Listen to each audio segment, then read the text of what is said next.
Welcome everyone to the ISFA Street U.S. Regional Qualifiers here in San Diego, the first ever of this iteration of this tournament. My name is Alejandro Chiva Villaseñor, accompanied by our very own Tony Sanchez from San Diego Punto Futbol, hosted by our TVX crew with the live stream. Again, this is the world's biggest street football communities have grown closer over the last years by inviting each other to their local tournaments and connecting through social media. They grew that close that a strong bond has now laid a solid foundation for the first official 3v3 Street Football World Cup, a brand independent movement dedicated to preserving the heart and soul of street football. To demonstrate that as people of the streets, we can organize a breathtaking event and reignite the global passion for street football, bringing back the true spirit of Yoga Bonito. Again, it is a 3v3 iteration of this tournament, 3v3. There are 16 teams of the local soccer community here in San Diego. We got teams representing from Escondido, from Chula Vista, from our organization Chicano Futsal, and from Bridge Barcata, as well from the Liga del Barrio here in San Diego.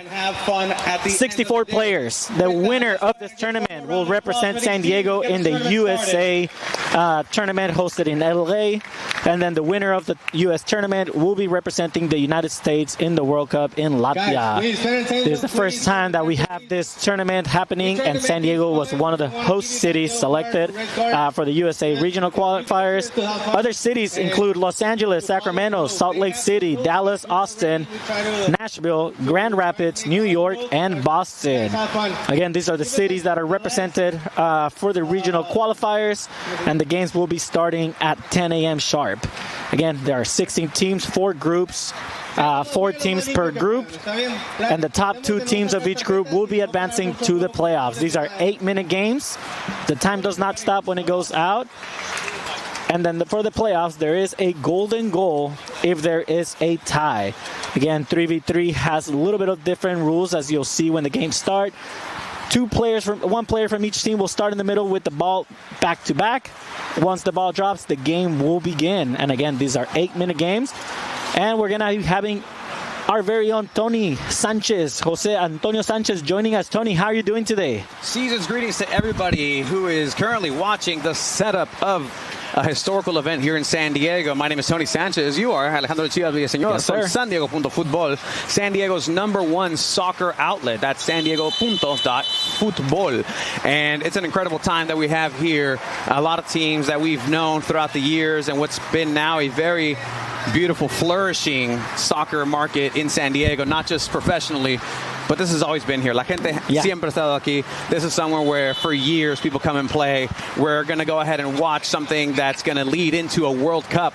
The first game here on court #1. There are 2 courts. The main court that has the cameras. We're going to see the first matchup between Chula Vista Bastards. 0-0 el marcador. Tenemos marcador. Thank you to our friends in TVX who are making this production look absolutely stellar. Again, that's TVX Sports Video. You can check them out at tvxvideo.com. Follow them on their Instagram and everything that they have. Absolutely on it in the 1s and 2s inside the booth. The fact that we are here able to do this is an absolute privilege. As we get the games going, we will be letting everybody clued in onto what the rules are, because there are very specific rules. I heard you, Chiva, going into it a little bit here in a second. Yeah. But this is not your typical indoor soccer. So this is how it starts. The ball goes in between back-to-back of the first players. And again, this is Chula Vista Bastards versus Yucca FC. In Court 2, we will be having Minions versus Yoga Bonito. But we'll be commentating for Court 1, and the game begins, Tony. The first ever game here in San Diego for the ISFA World Cup. And this, as you can see, are the custom design and dimensions of this tournament, the ISFA Street Tournament. We'll give you clued in right there. As you see, there is an area in orange. That is the penalty area. Players are not allowed to shoot from there. As we have a first chance here, that's going to go out. There is no corners. Es Juego del Barrio. It's a street tournament. This is what we are used to. Anybody usually can play con un carro. We got a goal, Tony. We got the first one.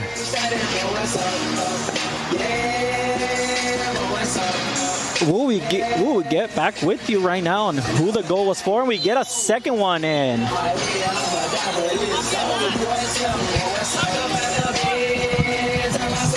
So right now we have a 2-0 result. And we'll be finding out shortly who ended up scoring that goal.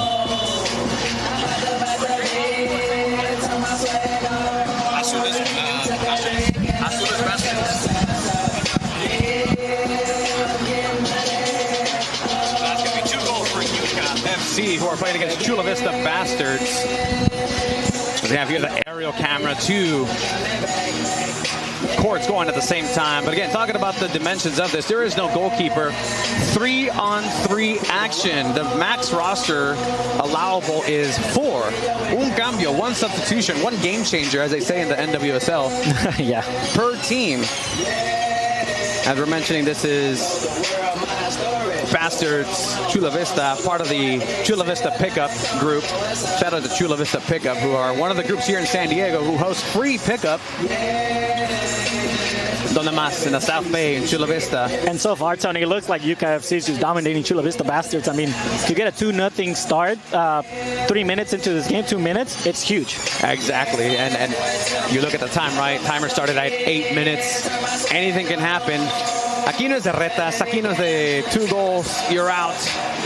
As the time runs out, and we'll go from there. There is rules in case this does go to a tie. We'll get that here in a bit. Beautiful day here in San Diego, California. Want to give a special thanks to Paul Naku, the Godfather, as we have an opportunity here. It goes aerial, almost, and that's going to be in. 3-0, Yuka FC running away with it. Let's give you just a little bit of some Yuka FC, because there is some scouting that was put together. Here's a shot from long distance. That's going to be a ball for Chula Vista Bastards. Chula Vista Bastards, part of the team that's primarily made up of Chula Vista Pickup soccer players. We got Brian Valle, Jonathan Arias, John Matthews, El Borracho, and Michael Lizárraga. No, pues el borracho, con razón van perdiendo, Tony. And Yuka FC, just a little background on that. They made it to the finals during open trials and lost to Yoga Bonito, strong team, and Chicano Valle. We get another goal from Yuka FC. Now it's 4-0. And Chula Vista Bastards is kind of getting a slow start into this tournament. You don't want to go down 4-0 right now. But Chula Vista Bastards trying their best. We have a player going down. Hopefully he is okay. He stands up. Everything seems to be great, Tony. Sana, colita de rana. Arriba, levántense. And this is the nature of this game. It's fast-paced. There's a lot of offense. As you can see, in the first couple seconds, Yuka FC had 2 in. Yeah. So that doesn't mean that Chula Vista Bastards is out of it at all. This is group staging, after all. Looking at the group that has Yuka, they're going to be facing a couple of other teams later. We have a 10 a.m. game, 10:30 a.m., 10:15 a.m. And we'll be giving you all updates on how the groups are looking throughout the tournament as we get more information on that as well. But right now, you guys are looking like the strong team in Group 1, Tony. Just to give that plug for the ISFA, in this context for this tournament, this is a amazing tournament that's being put together. The winner of this, and that is going to be the first goal for Chula Vista Bastards. Clappity claps by the... Tony, do we get a comeback here? Teammates. We'll see. They got to play some defense, because you know what? At the end of the day, street soccer is mostly about offense. It is. ¿Quién se lleva quién? ¿Quién domina who? Here's a good little maneuver. 1v2. Here you go. Qué movida, qué movida. We're definitely... Yuka FC, take a bow. We're definitely going to get a San Diego Punto Football goal of the week out of this tournament so for far. Sure. Maybe some gaffes, too. Maybe some gaffes. That's our outlet, San Diego Punto Football. San Diego's #1 soccer podcast. Find it on everywhere. And the thing is, Tony, 3v3 is very tiring. It's non-stop running, and you only get 1 sub. So, I mean, you got to have one player that's super match fit in order to be able to dominate in this tournament. Absolutely. You have to have an engine, and you have to have somebody to come in and play offense and defense as well. Giving some insight on Yuka FC. It's made it to the finals of the open tryouts and lost out to Yoga Bonito. It's a strong team, and Chicano Pickup invited them. So just to give some context, before this actual tournament, there was a tournament to play in, a play-in tournament, and this led to some teams being like, okay, you're pretty good, you're good enough to represent San Diego, let's go ahead and put you on there. Yuka FC coming in late and making a great performance here, 5-1 with almost 2 minutes left, and that's going to be golazo! La Jerez Borghetti contra Italia. I don't even know if he got a hair on that, but if not, that was a lob goal. We'll give him the credit. It's okay. 5-2. 2 minutes left. I mean, again, this is going to be a Spanglish broadcast. Yeah, we call that in Spanish without elbows. 5-2. 5-2. 5-2. I love that, actually. UKFC right now, all they really need to do is just kind of pass the ball around right now. Chula Vista Bastards really does need to step up the pressure, but then these spaces are going to create right now. Like UKFC had a chance and missed it. I think this is almost a wrap, Tony. Oh, Yuka just taking the ball right there, making it 6-2. You can't make mistakes like that here. Sacando la Yuka. This is kind of going to be a wrap already for UKFC, winning the first game and solidifying themselves into this tournament. Never say never. We've seen crazier things happen. And let me give some context here, too, because you see that clock, it's running. At any point, if there's an interruption in the game, whether it be a foul, whether the ball leaves the boundaries, whether it's restarted, the time stops. Cuando haga minuto, ¿no? Come again. This is going to be a good play here by Yuka FC. 6-2. That's going to be a tough task. Clock does not stop at all if it's out of bounds or anything like that. The clock keeps ticking. We get another goal from Yuka FC. 7-2. 7-2. Ay, ay, ay.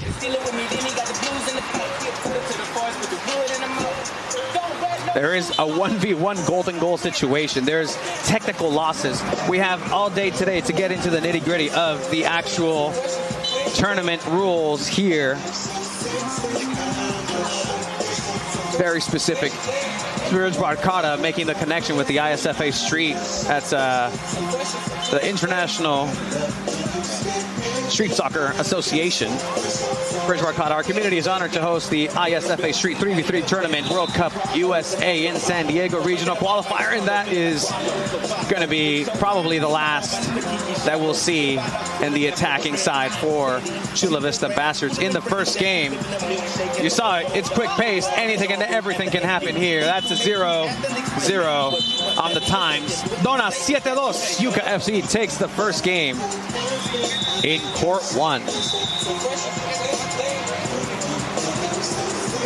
Absolutely riveting stuff. This is something we always wanted to do here in San Diego. It's just highlight in an international way what happens in soccer across the street. As we have some replays here.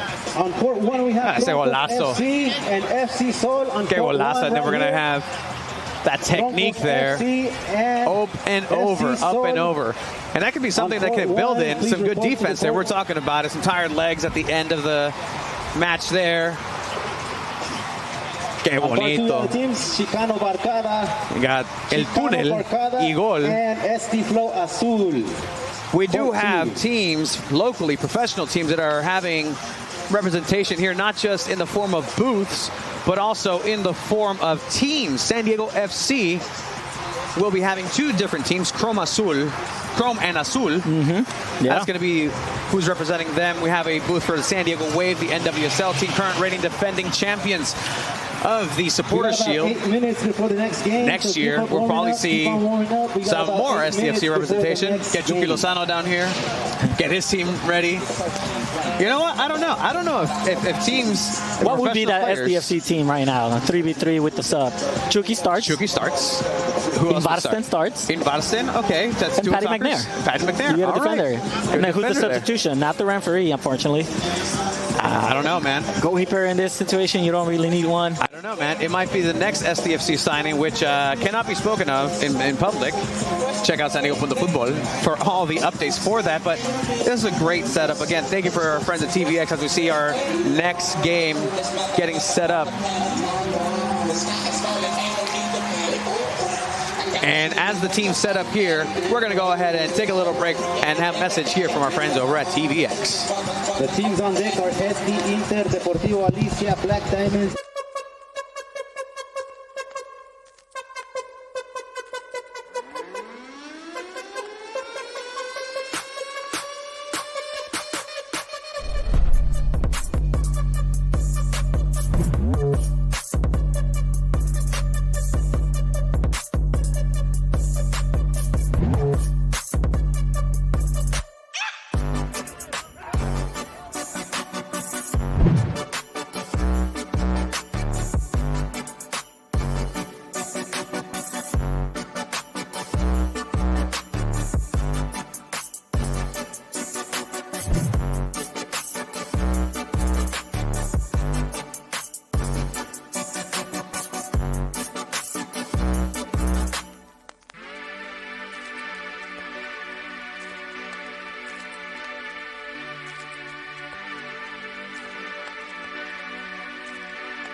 And we welcome you back here to Chicano Park in San Diego, California. Beautiful San Diego, California.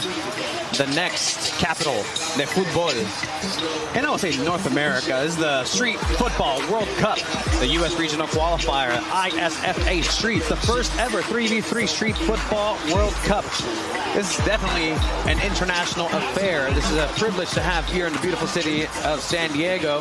The regional qualifier will have a winner that will represent this area over into Los Angeles. As we welcome you here, Tony Sanchez, Alejandro Chua Villaseñor from San Diego.Football. All right, 2-minute warning. This is going to be Riga, Latvia is the place where it's going to take place. That's the Central Market Hangar. That's the name of the venue for this World Cup tournament. If there was ever a Tony Hawk's Pro Skater version of a Street World Cup, this is it. Riga, Latvia, Central Market Hangar. And that's with all the respect and punk rockness that I can ever just imagine. This is going to be November 1st and 2nd, 2024. 32 different countries will be representing here. Chiva. I mean, 10 cities across the United States were selected for this regional qualifiers, and for a San Diego team to be able to represent, like, that is amazing, right? I mean, again, the U.S. regional is going to be in Los Angeles, like you mentioned. And I mean, that's super exciting stuff.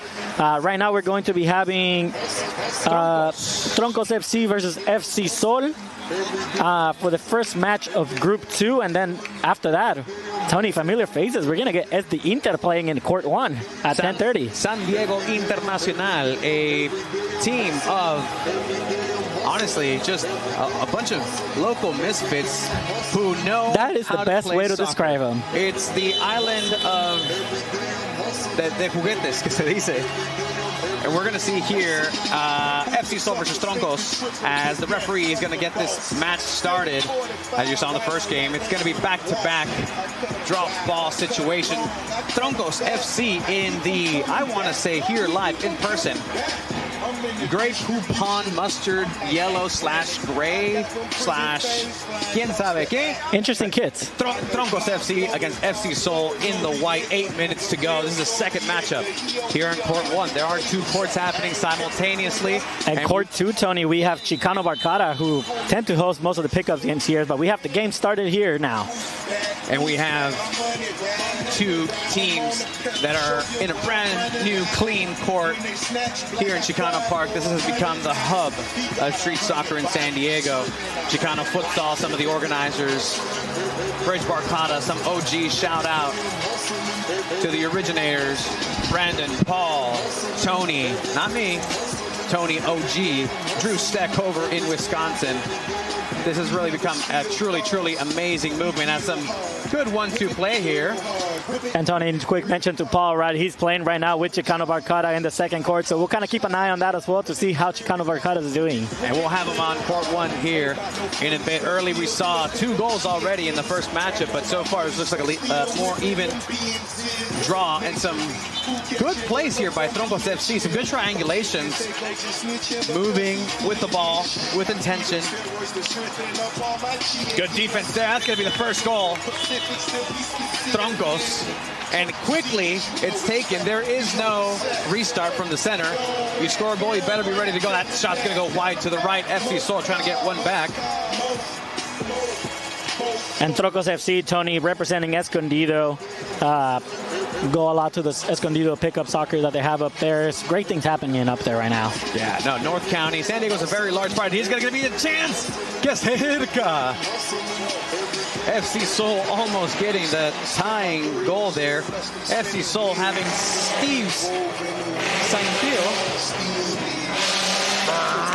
We got the Rápido y Furioso. This is definitely a cultural epicenter in every single sense of the word. Underneath the Coronado Bridge, you see some murals around. You see some beautiful, beautiful, lively colors, some frescoes. The imagery for this tournament by the great move North here. County legend. Oh, Aguas. We almost got the first gaff. We almost have the first gaff. There are no gophers and groundhogs to blame great on that idea one. there. Great idea there to kind of do that little step over back heel. The player didn't read it. But it is a much closer game than we had previously. Absolutely. Coming into 5.5 minutes, that looks like a chance to tie it up. Anything can still happen. FC Seoul, they have Steve, but they also have, FC Seoul has Ariel Luna, playing Daniel Marquez and Benjamin Dennis. And here's a shot from downtown. ¡Poste tiró! ¡Ay, Tony! El remate no se hace. No se hizo, no se hace, no se pudo. And you know, people may think, oh, why don't you shoot from far? There's no goalkeepers. These goals are pretty small, and it is pretty difficult to get a goal from afar. And as you see, the referee's involved as well, calling a foul. And this is a fast-paced match, right? If you get a goal scored, you can start it right off as long as there's no foul play in place. And you see there, one of the few moments of trying to get a ball across in the air. These are official Senda, the official match ball of the ISFA San Diego Street World Cup qualifiers. They're heavier. They don't bounce. That's the design of futsal. That's what it's meant for. Futsal is the game that, you know, the greats of the international scene, that looked like a chance for a tying goal for FC Seoul. They all credit futsal, this exact sport, for why they are so dominant. Thinking of great Brazilian legends, as good defense here is going to be a chance to step over. Good, even better defense to get the ball back. They're still not out of it. Trying to get this over to the other side. Still 1-0. 4 games to go. But Ronaldinho, the Brazilian legends, even some American legends. I know Christian Pulisic has said that he's played with that. You can see it here locally in the version of soccer that's indoor soccer. The San Diego Sockers, 16-time indoor NASL champions. Actually, the only winning championship team in San Diego. That is true. Something that we've learned is that, and as you can just kind of look at the technique of this iteration of it, a lot of it is played with the bottom of the foot. There's a lot of players from the outdoor game that try to play futsal that have never played futsal. They get absolutely dominated by people who have been there. But you got to keep the ball low, keep it on the ground, use the bottom of your foot to control it, and it's a different tactical feel to it. It's a different way that the ball moves, the different way that the ball bounces. Doesn't have a lot of bounce. You see individual play here, and that's going to be a post. Wow. And Tony, I agree with you, man. Like, it is definitely easier for a futsal player to adapt to the outdoor game. It is a lot harder for an tirititito, but it is difficult for outdoor players to adapt to futsal skills. Like you said, it's a lot of stepping over the ball since the ball is heavier, so it's better ball control. So if you get those skills, you're better at futsal. We have 3 minutes left into this first half. We get a shot from afar. It looks FC like Seoul trying everything. Yeah, it looks like FC Seoul's right there, knocking on that door. It's a tiny little door, but you know what? It's a door nonetheless. If there is a tie at the end of regulation, there are measures in order to make sure that there is a winner. Everybody's a winner here today, honestly. But no, we need an actual winner in order to go ahead and have the qualifying. That's another poste. Ball stays inbounds. As you can see there, that looked like a clean tackle. Puro alon, keep it going. Troncos, I think with a second goal, could probably look to solidify this matchup.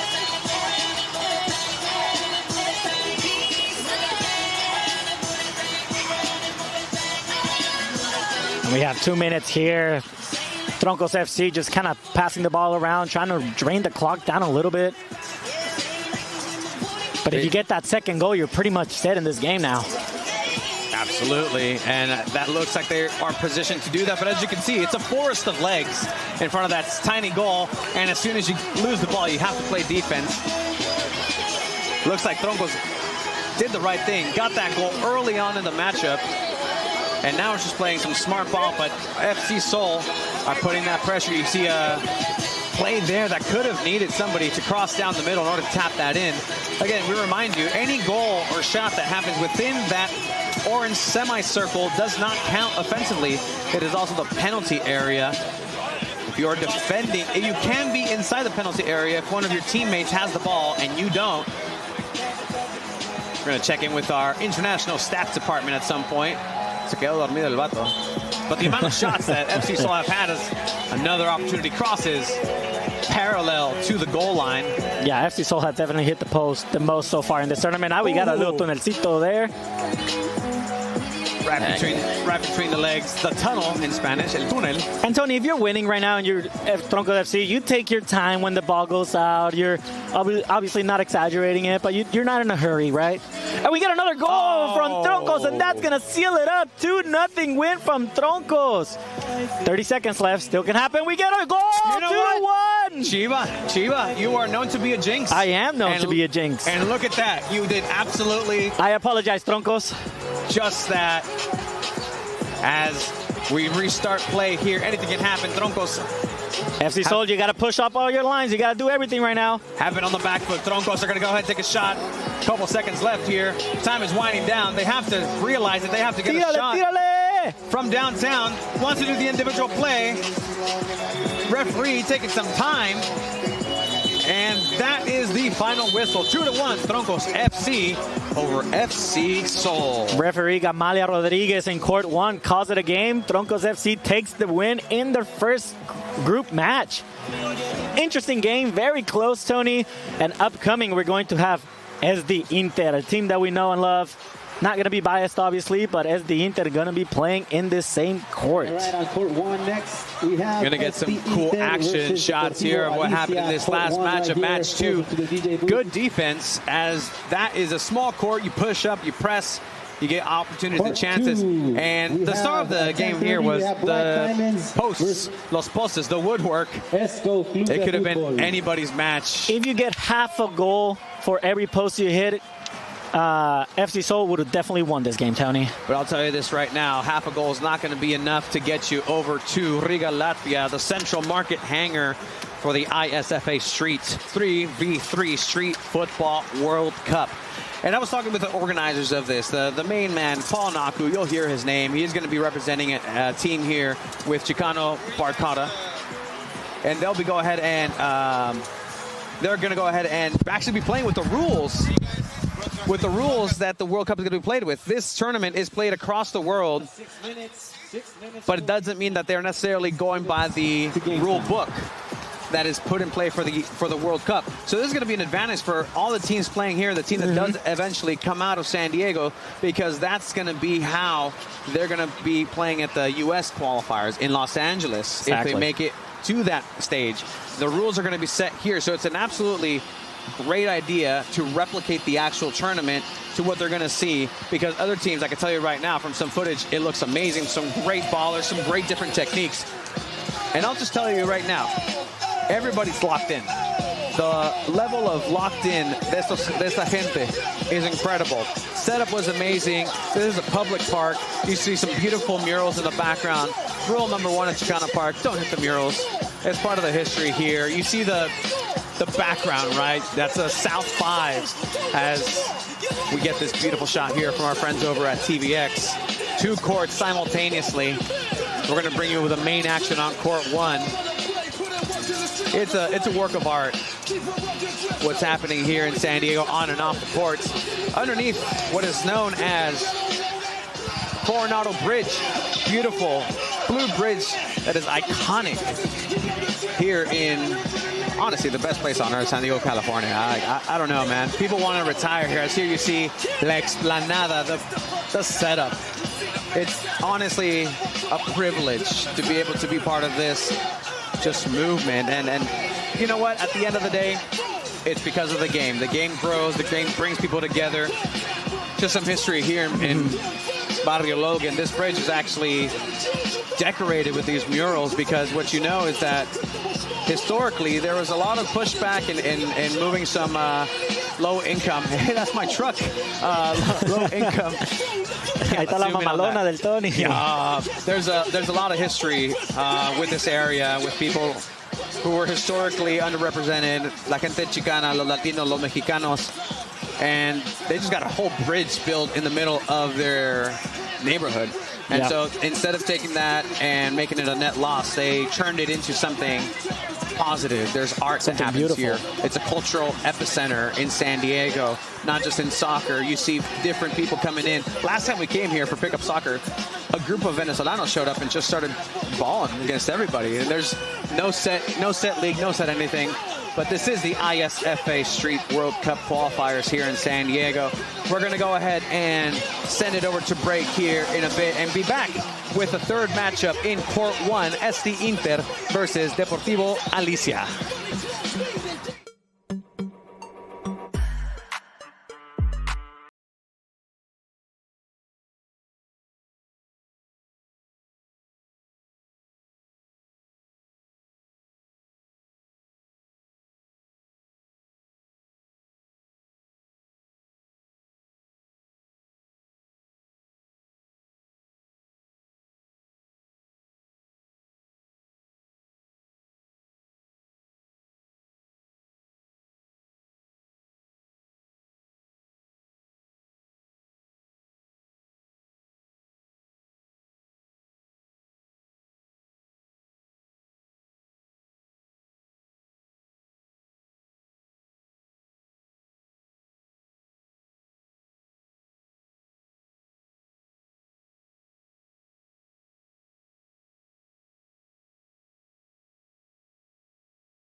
From the far side corner is true. It's Adeline Prestridge. Here come the Aggies. Oh, he posterized him. Oh! Jackson hoists up a shot off the rim. Shaw for the win. He got it. He got it.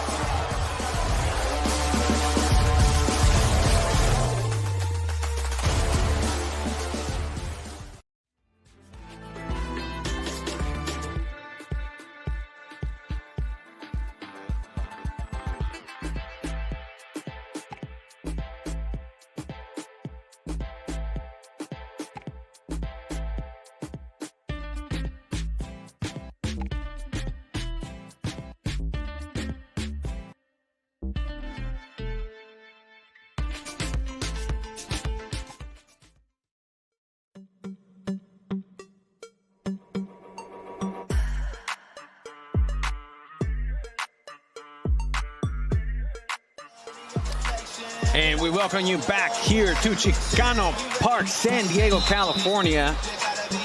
The venue for the ISFA San Diego qualifiers. We're going to go ahead, the Street Football World Cup qualifiers.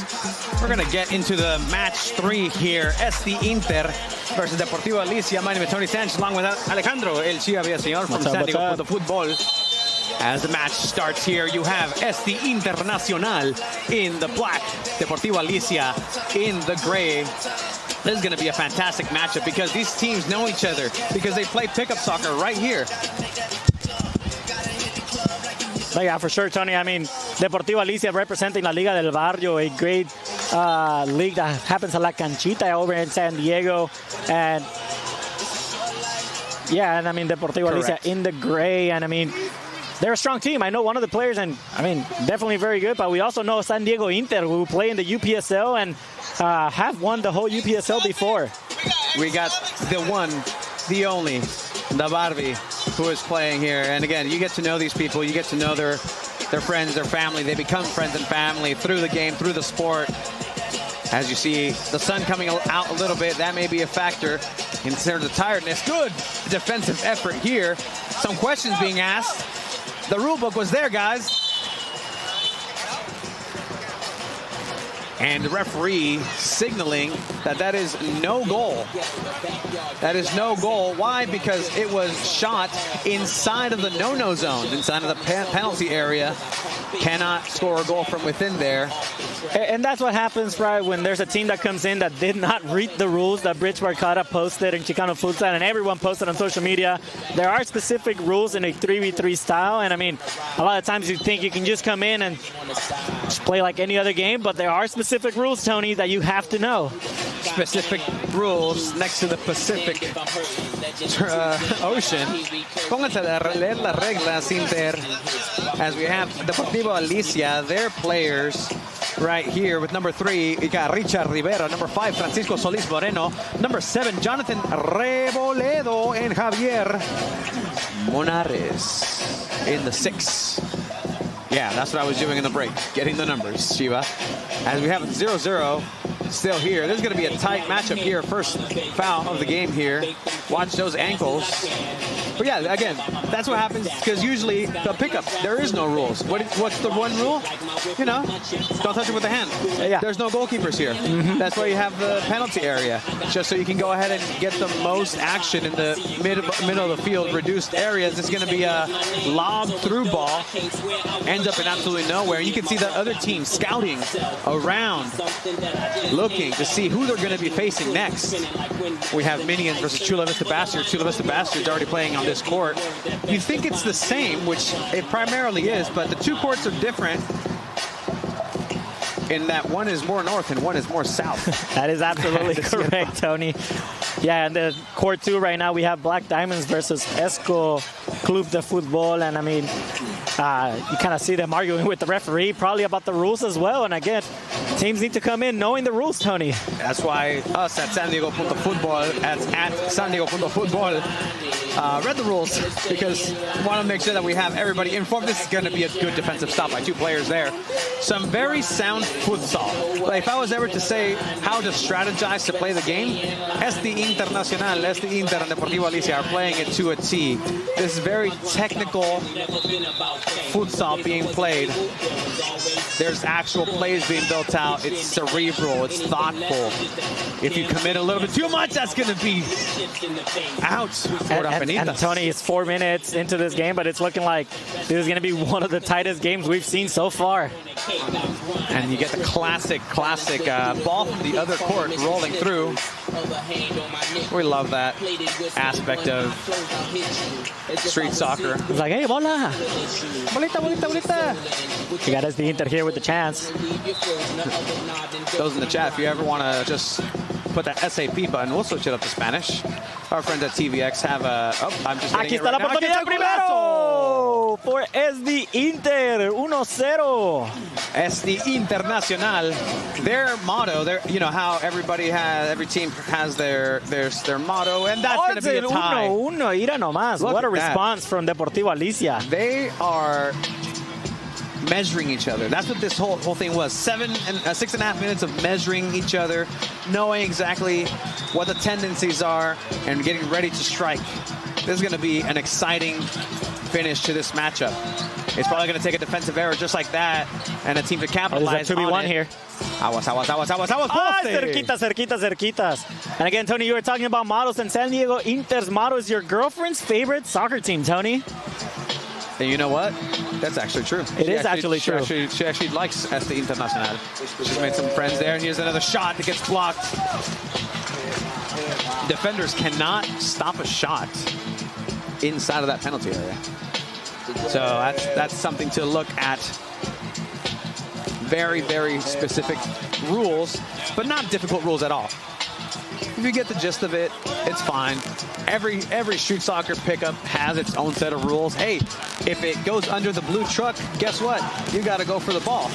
If the ball is into the neighbor's house, if you're the goalkeeper, you're the one that has to go get it. Absolutely. If you're the guy that shoots the ball from before halfway and it goes into the freeway, whoever shot it has to go in and retrieve it. There's rules for everything and everybody in their own iteration of street soccer, which is what makes this version beautiful and absolutely a joy to watch. Tiro post otra vez. And that is going to be... Deportivo Alicia with almost the chance to take the lead 2-1. It's still a 1-1 game here in Court 1. It's going to be an exciting matchup. Less than 2 minutes ready to go. Este Internacional on the ball. No le leyó ahí el pase. It's all good. The accelerated reader's not made it there yet because he did not read that play at all. Cisco here from Deportivo Alicia trying to control the pace, trying to control the tempo. A little step over to fool the ghosts. That ball almost passes through. And we're getting these matchups as we go. And slowly but surely after the group stages, we'll have the chance to see who makes it through the knockout stages. The main court will be here. Court 1 will have all the action. Once again, shout out TVX Sports. This beautiful, beautiful broadcast. Cisco here, you know he's trying to look for that shot. He's looking for the opening to take a shot. Great pass here. 2-1, Deportivo Alicia. Deportivo Alicia wanting to take this game away from Este Internacional. Another mistake here for Este Inter. We got 45 seconds left here in this match. Deportivo Alicia is just going to try to control the pace here. We got another one. That goes in. That definitely goes in. That is a 3-1. That's all she wrote for San Diego Inter, pretty much. Hope I just didn't jinx Deportivo Alicia. I mean, you keep doing that, so we'll see if it means anything. But so far, a good first one to move. First one to move challenge as Este Inter trying to get one back. This ball's going to go ahead and get blocked once again. And I don't know if Este Inter knows they have 10 seconds left. If I was the teammate on the outside, have somebody, that's going to be, that would have been a really beautiful goal. But you know what? That's a beautiful victory for Deportivo Alicia. 3-1 over Este Internacional. Great result here for Deportivo Alicia, again representing La Liga del Barrio, and San Diego Inter representing the UPSO and the community, going down in this match 3-1. Deportivo Alicia looking like one of the strong contenders so far. As we're going to go ahead and get ready for the next matchup, and we'll hopefully see if we get some replays here starting at 10:45. For this last matchup. We're going to go ahead and have Minions versus Chula Vista Bastards, and we have ahí un gol, el primer gol, first image of Alicia getting one back. And as you can see, these bazooka goals, the official goals and sizes of the ISFA San Diego qualifying tournament, have gotten a lot of action, a lot of use. They're very resistant. Yeah, they are. I mean, they're also taped up pretty nicely, and I mean... Great job. Yeah. Thank you, TVX, for that, as we're going to go ahead and have the stage set up for the next matchup. As we said, Minions versus Chula Vista Bastards. This is the ISFA Street 3v3 Street Football World Cup regional qualifiers from Chicano Park in beautiful San Diego, California. We'll be right back after some messages from our friends over at TVX Sports.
We welcome you back to Barrio Logan, San Diego, California, for the Street Football World Cup. And we're waiting for Tracas SD to show up. I think they're there, actually. They're wearing the black. Estuvieran Tracas. Vámonos, Tracas. They do get a minute of grace period, and if they don't show up after a minute, it is a forfeited match. We got Espejel on the green and Tracas SD on the black t-shirts, and this is going to be a interesting team. Deportivo Espejel representing Chula Vista Pickup Soccer. Chula Vista Pickup Soccer being represented there, and again, just to talk about the beauty of the beautiful sport, el juego bonito, the jogo bonito, muito bem, muito bom. We're going to get this started.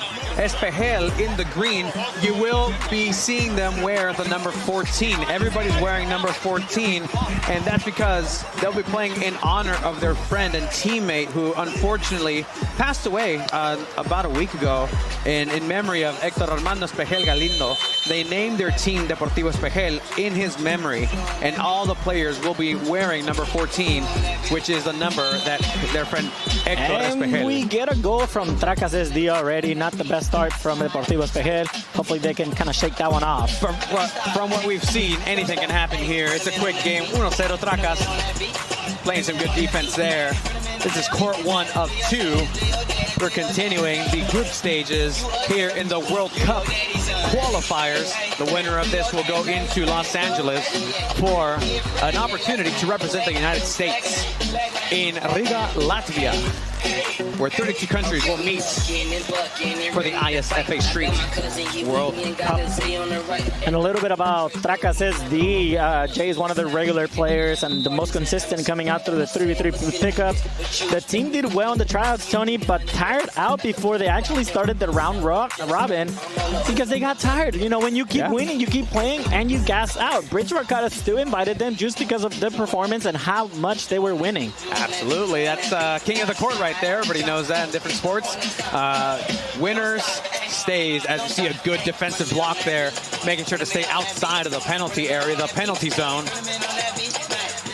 Want to shout out DJ Naku, who's on the 1s and 2s. Again, this is an incredible tournament. Everybody from the community in San Diego that plays soccer, that knows about it, that has the heart and the pulse. That's going to be a second goal. Second goal for Tracas. Tracas looking dangerous so far, but Espejel trying to answer back, and they're going to get a corner kick here. Tony, looks like in court 2, one of the teams didn't show up. I believe SD Flow Chrome is here.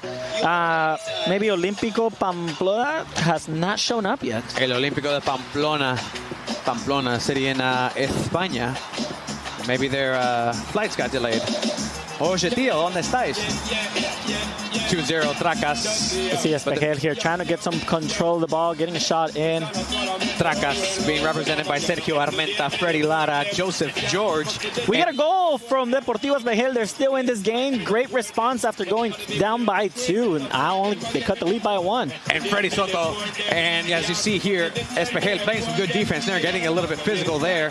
That's part of it, right? You play with friends and you're allowed to get a little physical, trying for the rare header in futsal, trying to make sure that I mean, if you score a header in futsal, you kind of scored 3 goals there. Yeah, no, it's special to get a ball off the ground and contribute with the header. This is going to be a chance that rolls past the right post.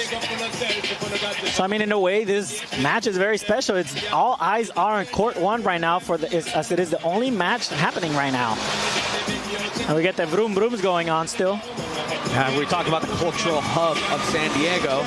This is an area where you see lowriders, you see a bunch of tricked out vehicles. The culture, la cultura, la gente, the people of San Diego who are very great at expressing themselves in their own way. We see these young individuals expressing themselves with football, futsal. Brings everybody together, the ISFA Street Tournament. Hits the post. Hitting the post there, and Espejel being represented here by Mario Aguilera with number 14. Qué bien la bajó de pechito ahí. Abraham Callejas with number 14. Asiel Reyes in number 14. And Christian Molina in the number 14. Again, in memory of their fallen comrade, fallen friend, el gran Héctor Espejel. And it's still anybody's matchup here. And that's going to be the tying goal. Deportivo Espejel, with about 4 minutes left in this matchup, have tied it up. Now it's a matter of keeping that stamina up, measuring. We got another one here, another one. Espejel taking advantage of their opportunities. Call them the rated R superstar, the ultimate opportunist. Call them Edge, making sure they're taking every opportunity that they can there. And Tony, it looks like Tracas just got a little too confident here, right? After going up 2-0. What do they call it in soccer? El resultado más engañoso, 2-0. Yeah, it's the you even see it on the video game side. 2-0 is the most dangerous lead that you can possibly get. There's going to be another opportunity for a fourth goal. Oh, wow. Deportivo Espejel just answering with 4 consecutive goals, up 4-2 now. What a comeback. 4 unresponded goals, and you can see tired legs starting here. It's a marathon, as Nipsey Hussle would have said. Not too sure if Tracas SD has any substitutions, but even one player as you can is definitely needed here. Good block there to make sure that the lead is stopped by 2. But again, you get one back here. There's still plenty of opportunity, not just to tie it up, but to win.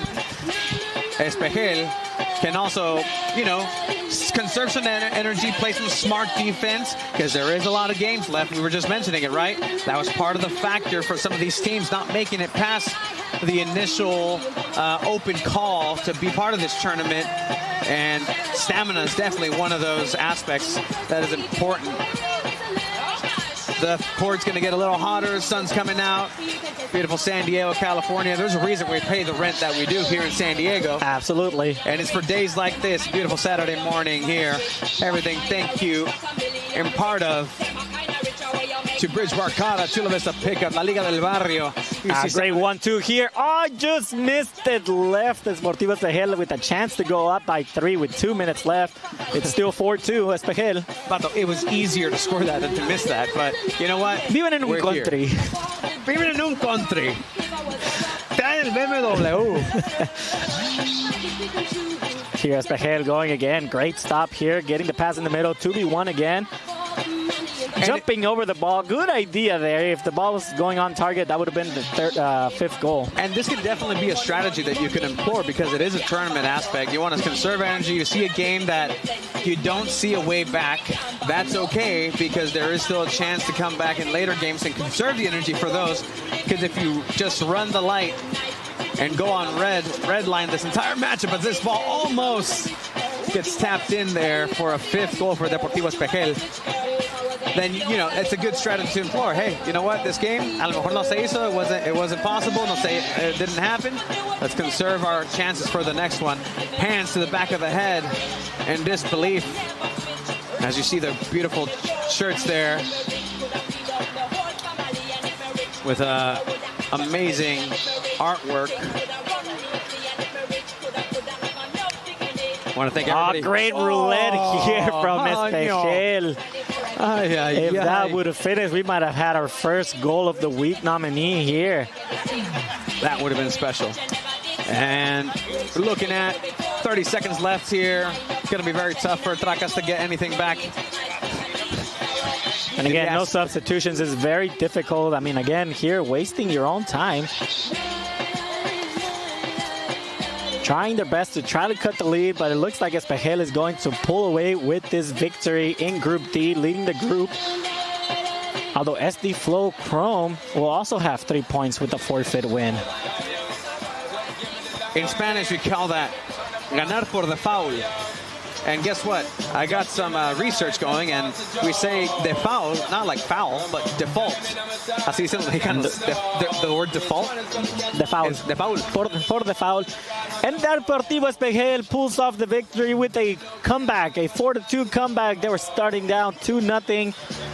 Somehow they got the 4 goals and won the first game of Group D. Deportivo Espejel going on top of the group right now. And Tony, I mean, representing Chula Vista. I'm from Chula Vista, so a little bias there.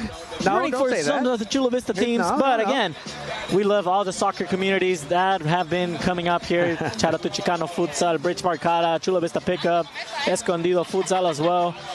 And Tony, I mean, 4-2 win. Right. What have you enjoyed so far? We got our first round of the group matches, Tony. Now we're going back to Group A for the round 2 matches. Right close to the DJ booth. So we're going to go ahead and see some great we have Yuka FC futsal left to play. Beautiful day, and we're going to go into some replays here. I mean, the first goal just kind of given. And, I mean, you can't do that. I think Deportivo Espejo kind of realized that, and they adapted well after the first couple minutes. And they just kind of caught a little off guard here defensively. Yeah, no, and that's exactly the name of the game, right? You have to be locked and loaded for the entirety of the match.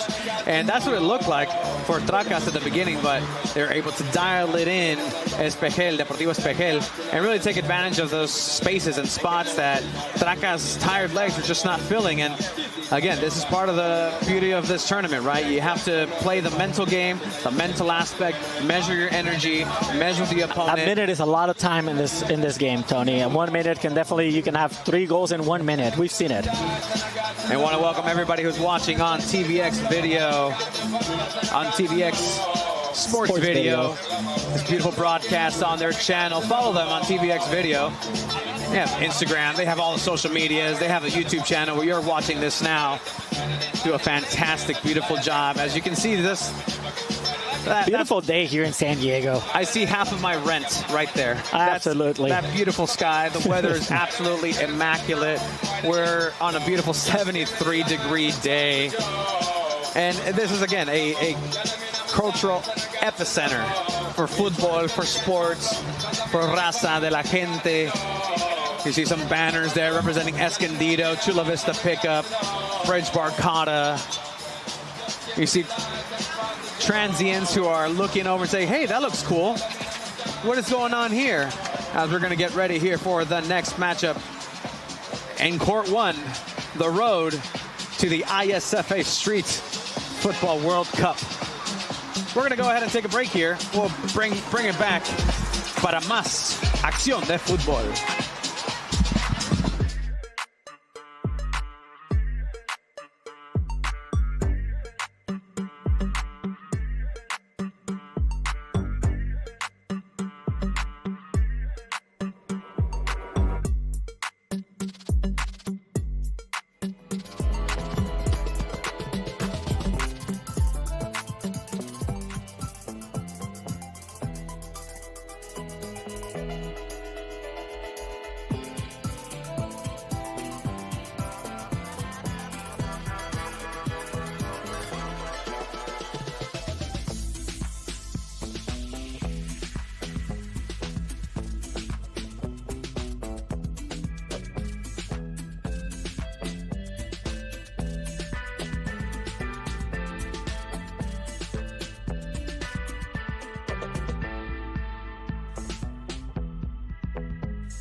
And we are back here at Chicano Park in San Diego, California, as we're going to have our second round for the Group A matches. We're going to be having here Minions FC versus Chula Vista Bastards. Chula Vista Bastards in the blue, Minions FC in the black. Minions did win their first game, and Chula Vista Bastards lost their first game as well. So Minions here with the advantage. We're going to get our game going here, as we also have the other matchup in court number 2. We have the match starting here now. And we have Minions looking to be the dominant team with the first win earlier today in court number 2. And Chula Vista Bastards, not the best performance in court 1. They get to play games back-to-back here in court 1. And they get the privilege of having us as commentary for the second time, Chula Vista Bastards. Tony. Absolutely. As we're coming back here to court 1, Tony Sanchez from San Diego Football, Alejandro Chiva Villaseñor. I was actually just talking with people who are coming together for this event as a shot goes wide. Between the clean sheets, it's a great account. She actually worked in soccer and is now making a run for the World Cup. And she's doing the van life thing, and again, just a mosaic of people involved with the game who are coming in. That's going to be a first goal. Golazo de Minions. Minions, by the way, Tony, did win their first game like 4-1, they said. I love that they say like 4-1. Yeah, like around there. Exactly. At the end of the day, it's wins or losses that make up. You know what? You score 8 goals, that's fine, because that's part of the strategy. I was talking to you in the last game that if it's a game that's out of hand, you just kind of let that go. As you see, you already mentioned Minions in the black, Chula Vista Bastards in the blue, Los Minions. And it's all strategy here in 3v3 futsal. I mean, if you're Minions, you can kind of sit back right now, hold the ball, and wait for someone to pressure you. You're already winning 1-0. So it's now on Chula Vista Bastards to apply that pressure and try to go. And representing Minions, you have Diego Esquivel with the number 14, Oscar Vargas with the 19. You see him on the left-hand side, getting the ball right there. That's Oscar. Oscar offloads it almost to number 22, Sergio Acosta, and 15, Enrique Ciprian. The rare header in futsal, making sure that the ball stays on the floor, making sure that at the end of the day, the sala aspect of it, because that's what futsal means, football sala, which kind of translates to living room. That opportunity there, that looked like it looked like a wide open goal right there. The sea parting ways for an opportunity for a shot for a 2-0 for Minions. Not taking it, not being clinical enough, but still maintaining possession. Ay, rozó, pero qué jugada, eh? Almost. You know what? Kind of what they're doing is creating those open spaces to have the open shot, and so far, I'm liking what I'm seeing from Minions. As another opportunity there is taken. Good defensive prowess there. But it did seem like it was inside of the penalty area. Not counting, still 1-0 Minions here, Chula Vista Bastards. Not allowing 2 goals early on like they did in the first match, adjusting well. The vibes, the feeling, San Diego, la cultura being felt. It's a community aspect. A lot of nonprofits, a lot of people just come together. That's going to be almost the true 2-0 for Minions. Tony, I need to see a little bit more from Chula Vista Bastards. I'm seeing a little bit too defensive, too holding back. You got to start pushing up those lines and start taking shots from afar as well. Es que ese vato le va a la América. Es por eso. He's wearing the América jersey. That's his bad juju right now. As you have a chance here. Good. 1-2 passes here from Minions, playing beautifully so far. And this is why when you see trainings for any sort of soccer, you see these small-sided trainings because you need to get that chemistry going. As a shot there, almost. That trash can is getting an absolute beating from Minions. Absolutely, it is. But yeah, you see this because that's how you train, that small spaces, close quarters. And it tries to replicate a situation where you have these smaller space, even in the outdoor game, and you have to be able to finagle yourself out of it, get it out of that paper bag like a cat. Meow meow. Again, Minions here kind of keeping possession so far. Chula Vista Bastards trying everything they can. The thing they can't do is get desperate right now. You still have plenty of time. You have over 3 minutes left. You're only down by 1. Kind of keep the calm going, and I mean, try to get that one play that's going to get you the goal. And there's an opportunity there. Bastards almost. nadie le siguió la corrida. That's just a struggle sometimes. Yeah, the Bastards are battling, much like Jon Snow did. Greatest episode of Game of Thrones. Greatest episode. And the subsequent shows, House of Dragon. Although episode 4 of House of Dragon was actually pretty neat-tastic. Catch that on nowhere, really, because we don't have a show to talk about Game of Thrones. We have a show to talk about soccer locally. It's definitely going to be on there. Good step over, good defense there, and he's an opportunity there. 2v1. Imagine he's scoring an own goal. We would have had the gaff of the week. Again, big shout out to SDFC and San Diego Way for coming out, having a tent up. Check out their booths. If you're watching the stream here from Chicano Park, come say hi. Again, Chula Vista Bastards down 0-1 against Minions. Minions going for their second win in the group and trying to lock in a playoff spot. Minions saying anything you can do, I can do better. Hitting their own ball outside. Almost 2 minutes to go in this matchup. Ball stays in. Eagle-eyed referees there. And if Minions win this game, Tony, and Yuka FC win the second game over at Court 2, that means Minions and Yuka solidify their playoff spot, and then the last game in the group stage would just be to see who plays in first or second. It's coming on down. Some teams are finding out they're not going to make it to the next phase. Some teams are preparing mentally to make sure that they have the energy remaining, because it's how the actual World Cup tournament will be in Riga, Latvia. Ah, qué jugada. Oh. Ah, qué jugada. Aplausos. Aplausos. La finta, el taquito, se la puso. Ay, ay, ay, Minions, qué jugada acabamos de ver. That's a fantastic play, culminated at the end there by Minions. 2-0, doubling their lead. Ya se me fue el papelito donde estaban los nombres, pero aquí lo tengo con los números. That's an almost opportunity. That was number 14 there, Diego Esquivel, with the 2-0. Qué jugada. Probably one of the best plays we've seen so far in the tournament.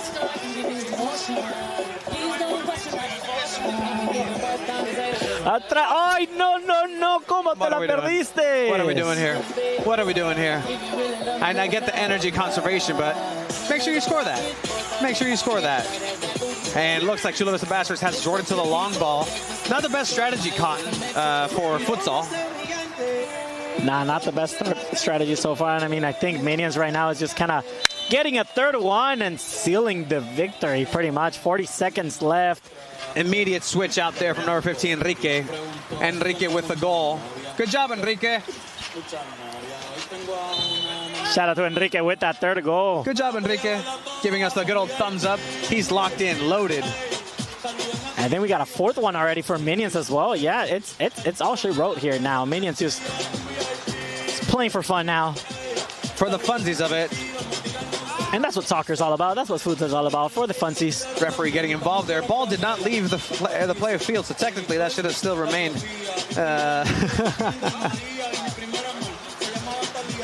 Saludos a todos nuestros amigos de la habla hispana.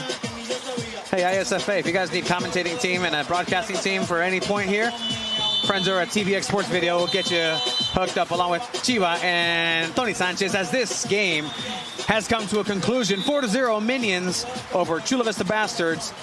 A pretty decisive match. The most decisive match I think that we've seen here so far. And depending on the other result in Court 2, we might have our first pair of teams that qualify to the playoffs. We'll double check right now in the commercial break that we'll take soon and confirm when we come back. But yeah, no, this was a great match for Minions and kind of solidifying themselves as one of the strong teams in this tournament. We've seen a couple of them already, but Minions is definitely up there. We're going to have some replay of the action here. You can see the on-ball, off-ball movement there. They're very smart in the way that their spaces are taken. Minions taking advantage of the small windows to take the shots from downtown, literally downtown, as we are very close, as close as you can be to downtown San Diego.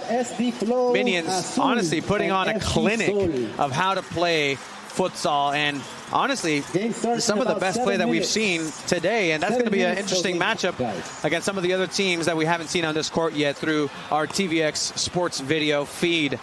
We're here in Chicano Park, San Diego, California, the first ever official 3v3 Street Football World Cup the ISFA Street World Cup. 32 countries will be coming together. This global movement thrives always and everywhere, from the rough barrios of Medellin to the neon-lit skyscrapers of Tokyo, from the bustling bazaars of Cairo to the infinite concrete arenas in Berlin. The world's biggest street football communities have grown closer over the last years by inviting each of their local tournaments and connecting through social media. This is all built through social media and grassroots efforts that grew that, and it's a strong bond that has now laid a solid foundation for the first official tournament, a brand independent movement dedicated to preserving the heart and soul of street football, el alma, the juge of football around the world. To demonstrate that as people from the streets, we can organize a breathtaking event and reign the football passion for street football, bringing back the true spirit of Joga Bonito. This is an amazing event here at ISFA, and we're going to come back for our next matchup after a couple of messages de nuestros amigos de TVX Street Soccer World Cup.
Season's greetings and welcome back to Chicano Park, La Sede, the scene for Street Football World Cup, the ISFA 3v3 Street Football World Cup, coming live in the regional qualifiers for a chance to represent not only San Diego, not only the region, but the United States in the first official ISFA 3v3 Street Football World Cup.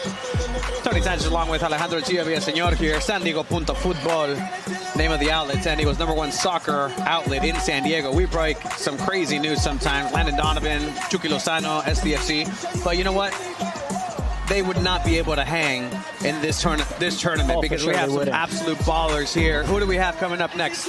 Tony, here at Court 1, we're going to have Troncos FC versus Chicano Barcata. Chicano Barcata, combination of Chicano Futsal and Bridge Barcata together.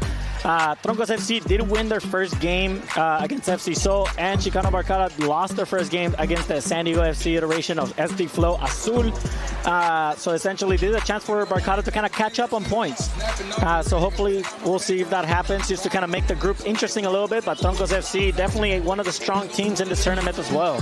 As we're going to get this 8-minute match rolling, as soon as the referee says the ball is to be dropped, 3v3, a team roster of maximum 4, only 1 substitution, and here we go. That's Paul Nathan Naku on the ball. The GOAT. That's one of the main people who have really put this together, and this whole team of Chicano Barcata, you mentioned it, Chicano Futsal and Bridge Barcata, bridging the gap between the lack of soccer in the United States, and specifically here in San Diego, in a free way. These guys have been doing it for over 8 years. They started underneath a bridge, much like we have a tournament today, but this is a much nicer bridge. This is a much cleaner bridge. They used to bring brooms along with the soccer balls and play underneath the bridge that would flood next to what is now Snapdragon Stadium, the home of San Diego Wave and San Diego FC, the MLS team, starting in 2025. As we have Troncos FC trying to get another win here. Started off nicely and neatly with a 1-0. But again, want to shout out Chicano Barcata, Chicano Futsal, Bridge Barcata for everything that they do during the pandemic. They were safely, once everything was cleared and ready to go, the first people to say, hey, let's put something together, and people have been chomping at the bit for some great action. I remember playing in a literal hangar, but you know what? These matches were put together. It's for the love of the game. And here's a shot. Great defensive blocking. Another ricochet shot there. Bridge Barcata and Chicano Futsal. Chicano Barcata, the team made up of Julio Hermoso, Jose Garcia with a 30, Tony Diorio, El Padrino, one of the godfathers, El Tocayo. And then we also have Paul Nathan Naku, as we said, in the 83. Family, friends, event. Everybody who wants to stop by can stop by. We have 2 courts rolling. We're going to get into the knockout rounds here soon. That's going to be the first goal. First goal there by Troncos. And I like the response here for Chicano Barcata, just playing it quickly, no time to waste, get it going, and that's how you're supposed to do it here in this tournament. Troncos FC with Omar Rodriguez, Ángel Flores, Ángel de León, and Gerardo Medina. I have their shirt sizes, but don't want to put that on blast. Well, maybe they won't. Some of these guys are pretty built. Okay, puro medium y large. Schmediums across the board here today. Again, probably one of the most unique kits we're going to see in this tournament, coming from Troncos FC. And there's an opportunity so close there as we see the great Young Ryan putting in the work. Some of the best images that we have of San Diego soccer ever are because of that individual that you saw 100%. With the camera there. That's Young Ryan. That's Ryan Young. We know him, we love him. Thank you for your service, Ryan. As Troncos wants to double up their lead. So far, Chicano Barcata have been holding on here halfway through almost the time allotted, the 8 minutes. The more I'm looking at this Troncos kit, the more I'm liking it. Yeah, it's a very unique, very different. I'm digging it. Shout out to everybody who's coming out here, checking this live stream out. I want to say thank you for TVX for making this broadcast look, honestly, the best street tournament I've ever seen broadcast. And I've watched a lot of soccer. Yeah, the quality on this is spectacular. Shout out to the TVX crew for putting this together. I just heard the guys in the bus and the booth give those virtual thumbs up. They've been working hard. What color is this Troncos FC team? What color is it? You know, kind of like that salsa that Tacos El Gordo gives you, the guacamole salsa. A little bit. A little lighter. Checking the sponsor list. That's right. There's not really a lot of sponsors, but you know what? Tacos al gordo, yeah, no.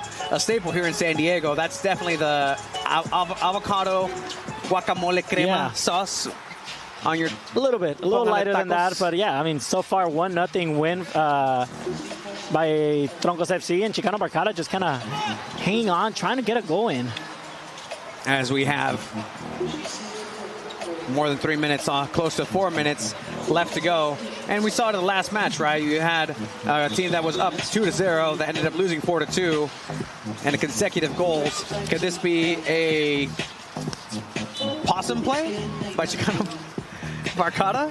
Anything can happen. Anything can happen here in the ISFA Regional World Cup tournament here in San Diego. But yeah, I mean, Chicano Barcata again. I like what I'm seeing. You know, they're composed. They're used to this court. They're playing here every single day, at least 3 times a week. Ay, ay, ay, casi vemos un golazo de taquito from Troncos FC. And again, it's only 1-0, Tony. Like you said, we've seen a 2-0 comeback already. And I mean, anything can happen. Tony here with the ball, taking a shot from far, deflected by Troncos, and we get a shot close from Troncos FC. The clappity claps happening in the defensive midfield area. Again, there's no goalkeepers. Nobody can use their hands at all. If there ever is an own goal, you all know a cool rule about this tournament. It's the own goal rule.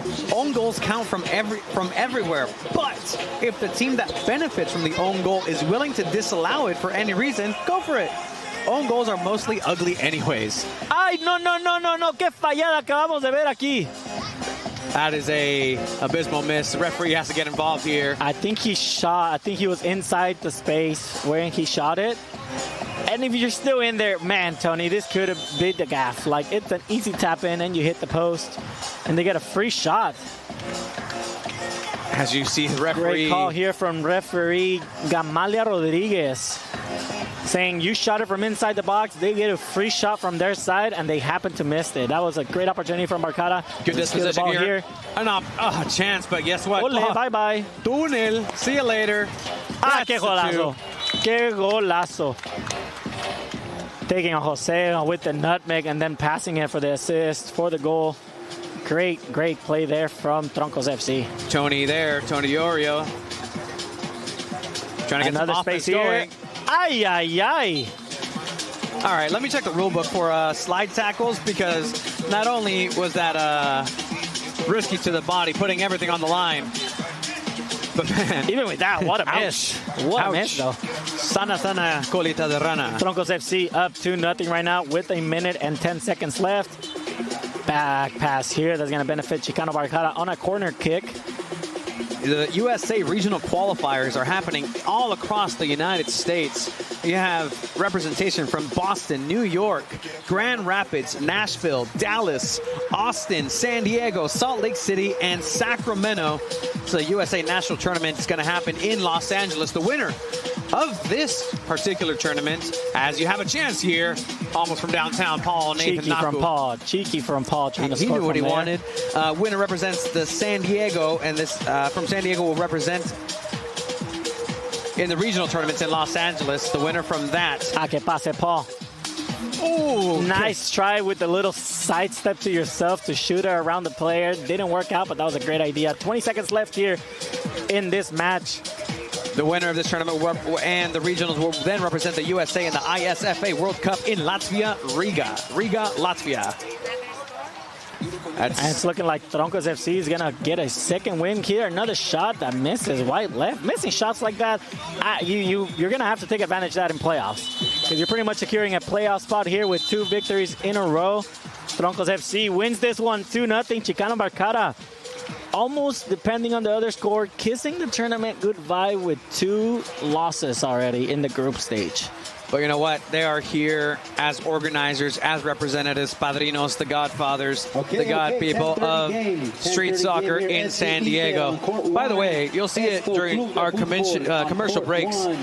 They are hosting pickups on the regular. They're always having pickups that are free across the county, across the city, anywhere that anybody can go ahead and gather. That's the spirit of street soccer. All you need, sometimes you don't even need a ball. Get a couple of socks and T-shirts timed together, get 2 rocks, and boom, you have a goal and you have a game. I mean, that's how I used to play in Tijuana. With the can, crush up the can and just play like that. Crush up the can, the cans or the water bottles. You know, if you want to add a couple of. El que puede quiere. El que puede quiere, exactamente. As we have some replays here of the action of Tronco FC's. This is a great play, and I mean, we saw some great goals here. I mean, this is a one play where referee said he shot it from inside, and Tony with the miss to the left here. Tony, Tocayo. Aquí con el tunelcito, the great assist, the easy tap-in, and I mean, these were the 2 goals that gave this team the win. And what I'll say is that whoever represents the U.S., not just here, just the Los Angeles version, I've seen some highlights across the world, and there's a lot more, you know, maniobras, trucos, skills. Soccer's simple, my friend. Like, soccer is simple. It's simple, and this is what we're seeing here. The teams representing San Diego are definitely efficient on the tactical side. They are playing this game absolutely wonderfully. We welcome you back here into the table booth area. Thank you again, everybody who's coming together. San Diego FC, San Diego Wave.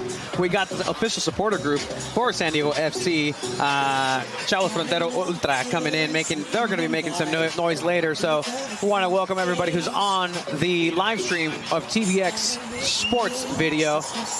Give them a follow, give them a like. They are doing an excellent job here. We actually host a podcast, 2 Balls and a Mic, part of the San Diego Football Network. We're trying to get to the World Cup. We're going to make the World Cup. We've been covering sport here for 4 years in this city, in this area, and we fell in love with it locally. But we're going to go ahead and throw it over to break. We're going to take a little breather here, give our pals from TVX some of their messages for everybody to consume. We'll be back at Chicano Park, San Diego for more Street Football World Cup Regional Qualifier action.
From the far side corner is true. It's Adeline Prestridge. Here come the Aggies. Oh, he posterized him. Oh!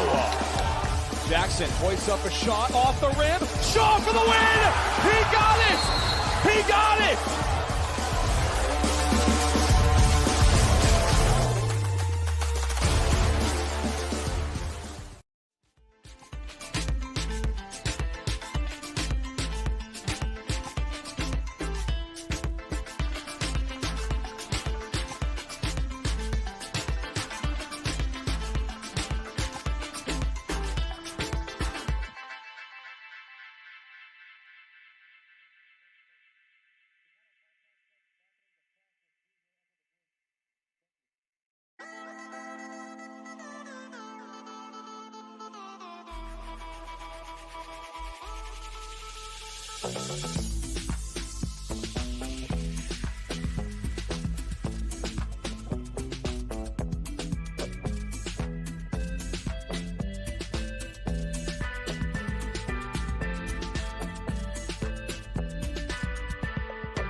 Hola, ¿qué tal, amigos? Y bienvenidos de regreso. Welcome back to the Street Football World Cup USA Regional Qualifier in Chicano Park, San Diego, California. We're going to go ahead and continue the action here. Court 1 is starting the final descent of the group stages. This is all brought to you by TVX Sports Video. Check out everything that they do, TVX Sports Video. Instagram, socials, on the YouTube. That's exactly where you're watching this. You can watch it back. Anything that you want, go ahead and take the highlights. But make sure to tag TVX Videos, the ISFA Street USA Regional Qualifier 3v3. My name is Tony Sanchez, along with Alejandro El Chia Villaseñor. We're going to have Black Diamonds back in with Deportivo Alicia as the match has started. In court number 2. In this court, we're actually having San Diego Inter versus Esco. Got it. So this court, this matchup that we're seeing San here. Diego Inter wearing the yellow bibs and Esco wearing the black t-shirts. Escondido did win their first game, so they're up at 3 points. And we get a goal here from Escondido already. Escondido scoring that match right there. As we have the first goal.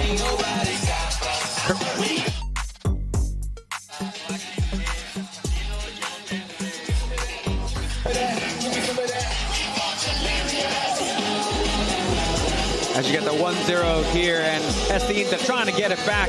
Hands and Tony, faces. Let me just tell you this. If SD Inter loses this game, they're pretty much almost out. If Deportivo Alicia wins and Esco wins, they're securing a playoff spot already.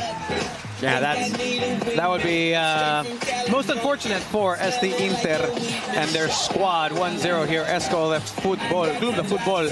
Ay, Chiqui there with the tres dedos from behind half court here. But SD Inter can definitely compete with any of these teams. We saw it earlier. Even though they didn't pull up the win, they can definitely compete here. Escondido, again, representing, obviously, Escondido County. Absolutely. Escondido, California, which actually hosts pickup times Saturdays at Washington Park in Escondido from 8:30 a.m. to 10 a.m.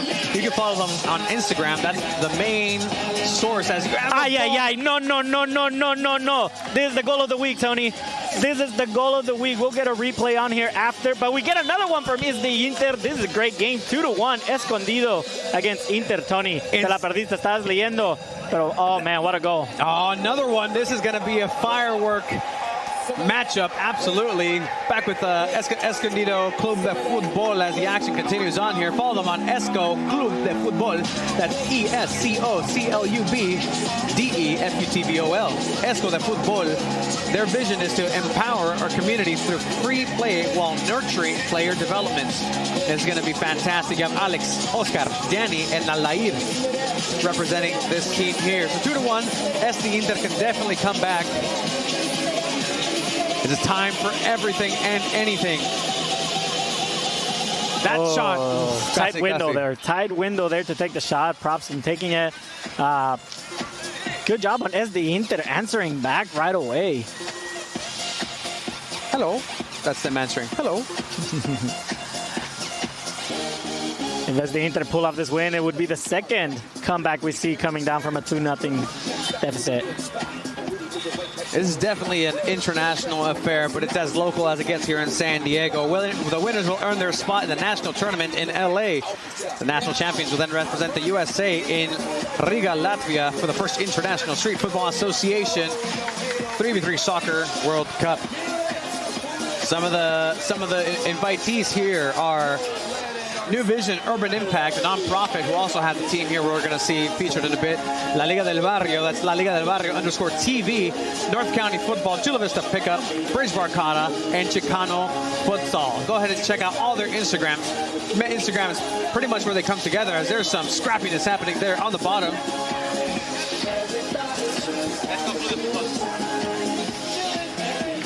Making sure that everybody is up to date. Esco de Fútbol, 2-1. SD Inter wearing the yellow bibs, the All Blacks in Esco de Fútbol. That is not the rugby team.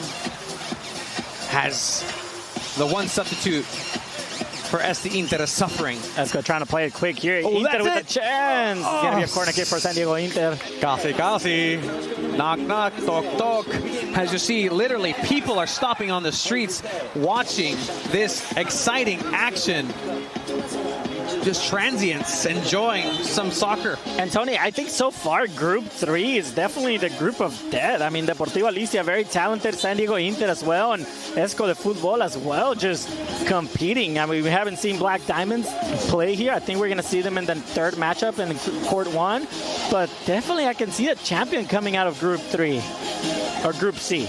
Yeah, no, this is an opportunity for... Oh, so close. An opportunity for the best of the best to really put it into that next gear. As we saw Troncos do last game, 4-0. Yeah, a special guest appearance from Cam Riley. Shout out Camden Riley making a special guest appearance. And in a bit, we're going to start getting some guests on just to talk about everything that's happening in soccer in San Diego. Arrastrados, kissing that floor, breaking ankles. Just make sure yeah, it is that is something Esco is definitely doing, breaking ankles out here, Tony. Shout out to the great DJ Naku providing the tunes. I think he's related to Paul Naku. As this ball gets hit and is outside of the playing area. Is that the first one we get over the fence? I think that's the first one we get over the fence. Took a couple games, but we finally got there. Beautiful camera work by TVX there. Excellent. I love that. That Ivy is actually literally next to the freeway. So the official max ball, Senda Athletics, that provided the match balls for this tournament. The size is a size 4 futsal or street ball. It has to have low bounce. That's the key to this tournament. Low bounce. I mean, we kicked the ball around a little bit before, Tony. We know how heavy these balls can be. Yeah, we were asked to actually break in some of the balls to get some scuff on it, but it's okay. That's what happens. That's what happens. Es parte de. Again, we want to thank everybody who's coming into the stream, making sure that everybody's taken care of. Comment, say hi to the fellow people. If you live in San Diego or in the area, come on down. Follow these teams. Follow these social media handles for the teams that have free pickup soccer. And as you see there, it's going to be a penalty. Our first penalty because the defensive player touched it in the area, the no-no zone, the penalty area to defend. That means that there's a free shot all the way from the opposite penalty area. One shot. If it goes in, it goes in and counts. It's going to be a 3-1 for Escondido. It is a 3-1 win from Escondido here. And I mean, again, players still adapting to the rules, Tony. Y la jugada se reanuda. We're starting this again. Again, I've done commentary in the legendary sports arena in San Diego, in the Cholos de Tijuana Stadium. But legendary Mission Bay High School. Legendary Mission Bay High School. But this is honestly something incredibly special as we have 2 balls on the field and 2 balls. I gotta say, Tony, this is probably one of my favorite experiences we've had in this journey so far. This is so much fun. Thank you, TBX, for letting us be here, and thank you, Paul, for the invite and just organizing this tournament. Give them a follow. That's Bridge Barcata, Dos Padrinos. I'm actually going to talk to somebody about naming the courts after either Paul or Bridge Barcata. You know how, cool. Like, you know, they'll name the stadiums, stadium this, but the field is named this. Yeah. Like, that's exact that or the goals, because the amount of work, as you have some, we have some feelings here from that's bound to happen players. In soccer. That's about to happen in football. The emotions go, but the time clicks 0, and it's going to be Esco Club de Football with a 3-1 win, securing their second win, and Inter pretty much kissing the tournament goodbye. Like, talk to the coach Barbie here and saying we're here for the funsies of it, and to just enjoy some beverages as well. But shout out to Esco Club de Football pulling off their second win of the group. As you see, there's an absolute crowd getting ready here for the next game. And we're going to see if we get some replays right now in a bit. Tony, I want you to see that second goal from Esco. I'm saying it's goal of the week. Yeah, I heard golazo. This is the first goal from Escondido. And then we got the second one off a nutmeg. Yeah, that's what kind of like Elastica, Tony. Look at this, Tony.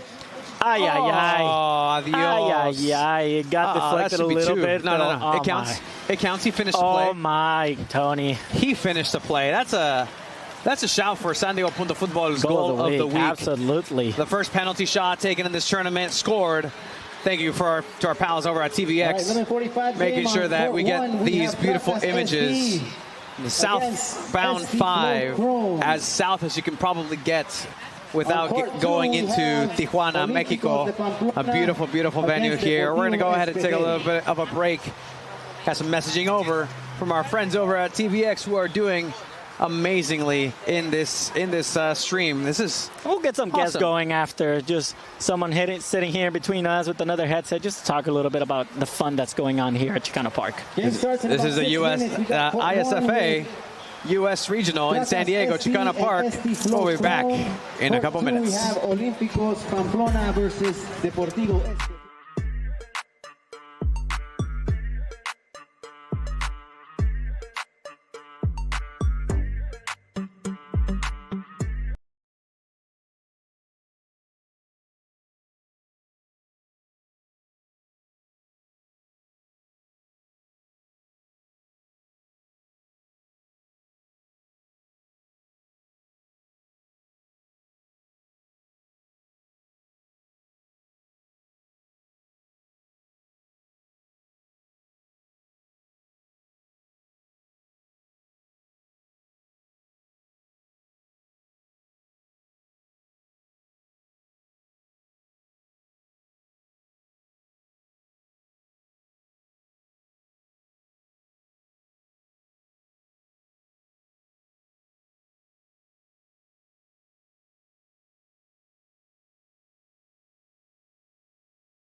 From the far side corner is true. It's Adeline Prestridge.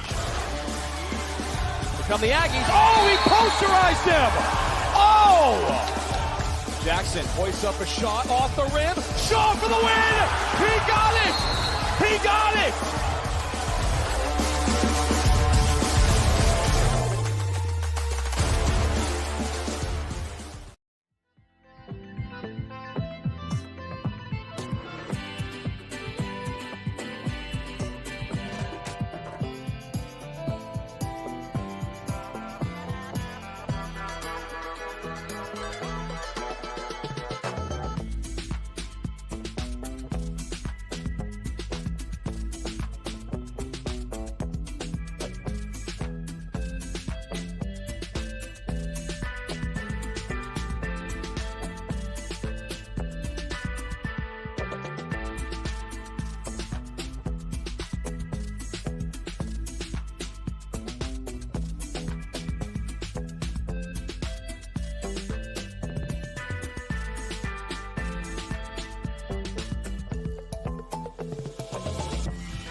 Como vai você?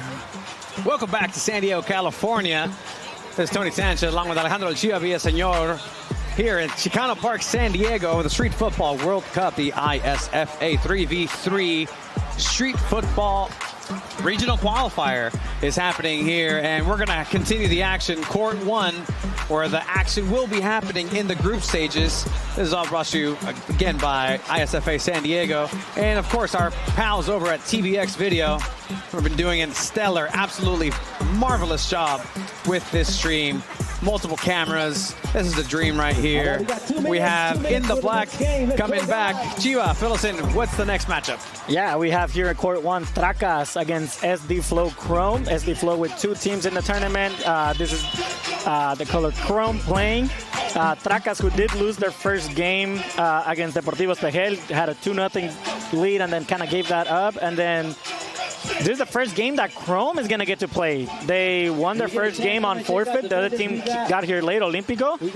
So this is really the first time we're going to get to see Chrome, SD Flow Chrome playing. SD Chrome, literally a team that is associated with the newest MLS team, the 30th franchise. San Diego FC, home of Chucky Lozano and legends like Duran Farid, first ever player, local San Diego kid, un morro de 17 años, goalkeeper who played at San Diego Loyal. The USL team, the professional team that started it all here in San Diego, as we have the first chance and first goal. Facilito for Chrome. SD Flow Chrome. And again, you mentioned it. There's SD Flow Chrome and SD Flow Azul. This is going to be a benefit for SD Flow Chrome because they're on fresh legs. They are. The first one, they won by default. Nobody showed up on time. So now they get a chance to really put it in gear. But that look at that answer by Tracas SD. And that's also the disadvantage of not playing your first game. You're still a little green. You still haven't gotten used to your teammates. And something that Tracas already did, they experienced a game in the same court already. Absolutely. And they can go ahead and really take advantage of that, take advantage of the knowledge and skills to put it into gear. And Tracas can make a comeback here as SD Flow Chrome wants to get that one back. And if you're Tracas, right, you're only 3. You don't have your 4th player. You have to preserve that energy. It happened in the first game where you gave out halfway through the game. You kind of got tired out. So you got to keep that in mind if you're Tracas. You got a 2v1 situation here for SD Flow. Good block there in the back. I'm wondering if that was inside of the penalty area. Referee says no. Continue. As noticed, we got a referee change for this court. It's going to be an opportunity. Again, you cannot block and be a defender inside of the penalty zone. If not, it is a penalty that gets... Hasta el segundo. Is the second goal for SD Flow Chrome. We'll see if Tracas has a good response, a fast response like they did after the first goal when they went down 1-0. Substitutions happening here. Unlimited substitutions for their one substitute. Tracas is coming in the form, again, of Sergio Armenta, Freddy Lara, Joseph George, and Freddy Soto. Well, one of them didn't show up. I counted 3, no subs. Is there one? Este Sabato. ¿Sí tienen cambio? I think there's a sub. Or I see somebody with the same shirt, same jersey, same artwork in the front. Ay, ¿qué te acabas de perder, compa? No. You cannot miss those, especially being down 2-1 in this game. This is a do or die for Tracas SD. And shout out to the artist that created the imagery. You see that on the front of the jerseys of Tracas SD. That beautiful artwork is created by nuestro amigo from Escondido, Aled, A-L-E-D, Anaya, Aled Anaya. You can check him out, Aled the Wonder Bread. That's Aled the Wonder Bread on Instagram. We had a penalty and we get a goal from SD Flow. We missed that call, Tony, but I mean, they get the penalty and it's the second one ever being made. Missed the call, but don't miss on the plug. It's all good. Helping our pals out. 100%. Check them out on Instagram, Aled, and not just the artwork on the front of the jerseys for Tracas SD. If you look at that beautiful Aztec and Maya and just Latin-inspired mural in the background as this one travels onto the side, over the top right of your stream, that is a mural by Aled as well. So it's an honor and a privilege to be allowed to have a mural in Chicano Park throughout the years. This park underneath the bridge has been, again, a cultural mecca in various ways. And to have the honor to have one of those walls be decorated by your art. Has to be a true privilege. As la bicicleta. Yeah. Stop it. Qué golazo. This SD Flow Chrome team means business, Tony. They're here to play. Flowing through the defense. I'd like to see some SD Flow Chrome versus SD Chrome Azul action later, maybe. That would be really cool to see. Some Chrome on Chrome Azul action. Yeah. The battle Friendly fire. The battle of the Cromados. And hey, we get an answer back from Tracas SD, cutting the lead to 2. Cutting the lead to 2, looking like they have some fresh sea legs underneath them, but SD Flow have Otro. It's easy for SD Flow Chrome right now. Just kind of like that pass and go. And again, Tracas does look tired already. A little bit more past the halfway mark in this match. And Tracas does look a little gassed already. The sun is coming out. The sun is giving us that vitamin D. Powers up, Superman. Pónganse el bloqueador. Yeah, put that sunscreen on. SPF, everything. SDFC sponsoring these two teams. San Diego Punto Futbol, not associated with SDFC. It's an independent outlet. Check it out. SD Punto Futbol. San Diego Punto Futbol. As you have 3 minutes left in this matchup, we'll see if there's an answer by Tracas SD. But so far, SD Flow really controlling this matchup. We almost saw the first header of the tournament, Tony. We were talking about that earlier, that you don't really see headers in futsal, especially with such a small goal, but Chrome almost made it happen. Colin Bart Simpson, ay caramba. Man, this Chrome team is looking impressive so far. And Tracas kind of almost again, Tony, I've been saying it, kissing the tournament away, and a chance to represent San Diego in the U.S. tournament. But guess what? Everybody is representing San Diego, representing 100%. Themselves here in the regional tournament in San Diego, because the winner of this tournament will move on to Los Angeles for the national tournament qualifier. Whoever wins that is going to represent the U.S. in the World Cup in Latvia. It's as punk rock, it's as metal as it gets. Ball stays inside of the lines. Smaller field than some of these players are used to. But again, the dimensions of the goal, the dimensions of the ball, the dimensions of the field, the dimensions of everything, the rules are exactly like they're going to be played in Latvia to give these players a better chance against other teams across the country that may not actually be playing with these rules. We've seen footage. Oh, golazo with the lefty. Oh, my God. Oh, whoa. What are we watching here from Chrome? Goodness gracious. By God almighty. And you know, if you're Deportivo Alicia or ESCO, you're kind of scouting this Chrome team, because Group C will be playing in the playoffs against the Group D opponents. We do see all the teams who are not currently playing on the outskirts of the courts. And you see it. You see some of the teams actually scouting and looking at who they're going to be playing next. Hey, you have San Diego FC here, so you never know. There might be a Right to Dream scout out there, too. Keeping an eye on things. Keeping an eye on everything. We got a Barcelona scout right there. We do. Here's another opportunity to extend the lead for SD Flow Chrome. This might be the most goals we've seen in a match so far. I believe it's tied it. It's 8 goals so far. So far. Exactly, so far. 30 seconds left, though. As you have another opportunity here. Sí, pues se cansan las piernas, some tired legs, and that's the nature of this style of tournament. We still have the pass and move, and SD Flow Chrome is doing that perfectly so far. And these teams have been also participating in different tournaments across San Diego in the Chrome Ball Tour tournament by San Diego FC. As we're winding down here, the last couple of seconds, SD Flow looks to be taking this match with one more. ¿Por qué no? That's one 9 more. goals in this game total, 7-2. That is all she wrote for this matchup. SD Flow Chrome 7, Tracas SD 2. And a dominant performance by SD Flow Chrome.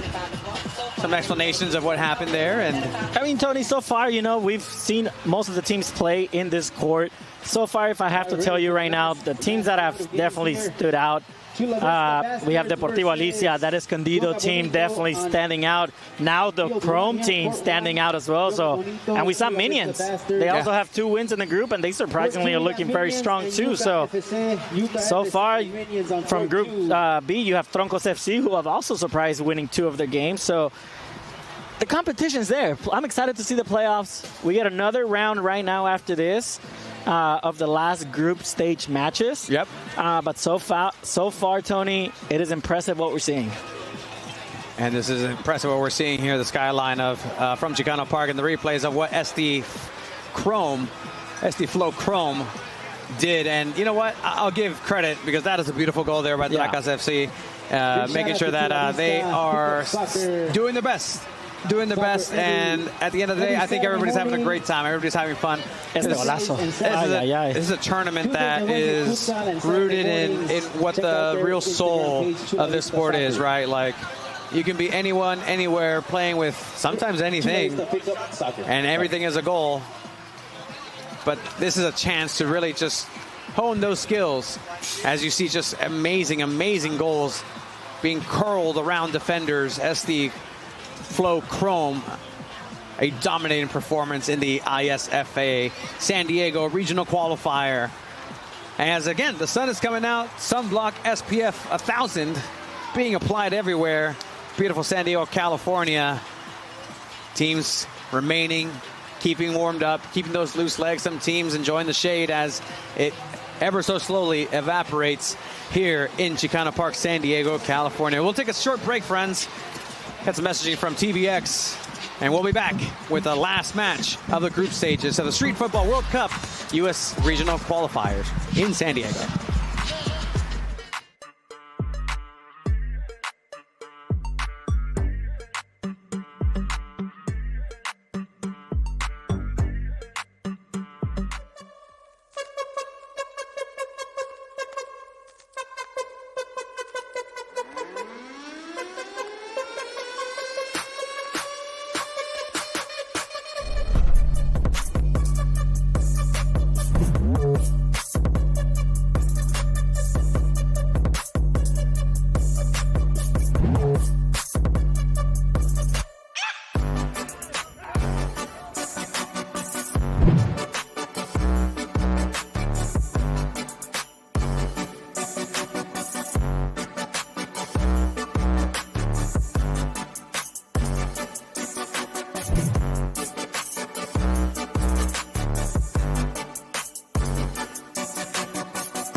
All right, a couple of programming updates, actually. Chiva, Alejandro Chiva Villaseñor here, Tony Sanchez. We actually, I didn't know we could do this, but we called an audible and said, hey, you know what? The match that's going to matter in terms of who qualifies is happening on the other court. Let's make a little switcheroo. So, Chiva, can you fill us in? What's going to be happening here on the televised stream on TVX? So they switch courts so we can have the top 2 teams of Group A. We have Yuka FC with the black shirts, and we're going to have Minions with the yellow bibs as well. So again, the winner of this match wins Group A and will advance. Both of these teams essentially, Tony, have qualified already to the playoffs, but now they're battling to see who's top seed and second seed. Got it, and that definitely has something to do with who they face in the next stages.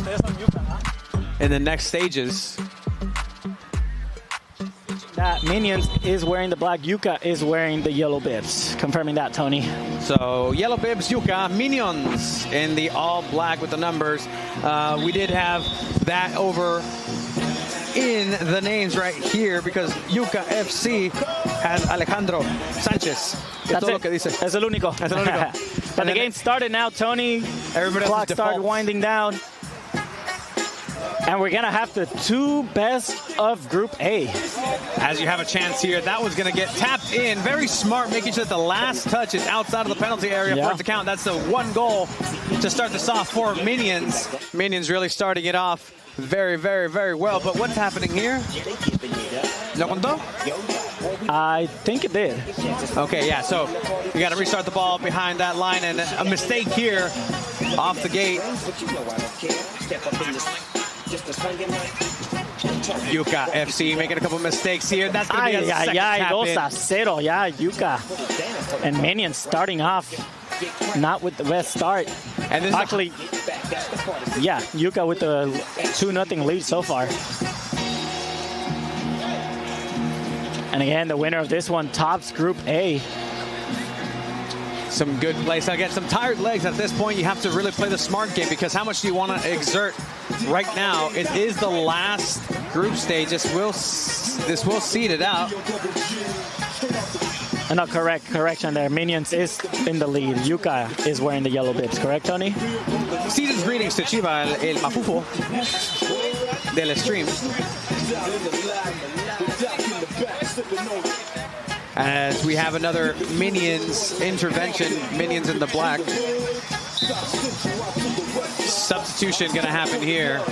On the ball, number 22 for Minions, Sergio Acosta. Losing the ball. If you're my coach, I'm saying keep the ball down, keep the ball leveled. Se lleva uno, se lleva otro. Good pass. Oh, no. Que acabamos de ver, Tony. We saw a miss. We saw one of the biggest misses so far in the tournament. That could be huge. Look at that. Made it back. Made it up, and 3-0 Minions over Yuka. Making it up. For those friends at home, it's been 14 times Chiva said, ay, ay, ay. Ay, ay, ay, in the stream. And that counts for 2. Just, you're watching a lot of Power Rangers, Alpha. Ay, ay, ay, ay, ay, ay. Here's another chance. Shout out Minions again looking strong. Shout out to every Mighty Morphin Power Ranger fan out there for that reference. We're back here with Diego, number 14, on the ball, getting double teamed on the corner. But again, this is not impossible. We saw a 2-0 comeback earlier, and it took a little bit. Another goal, Tony. Hey, you know what? It's a 4-0 comeback if they want to come back here.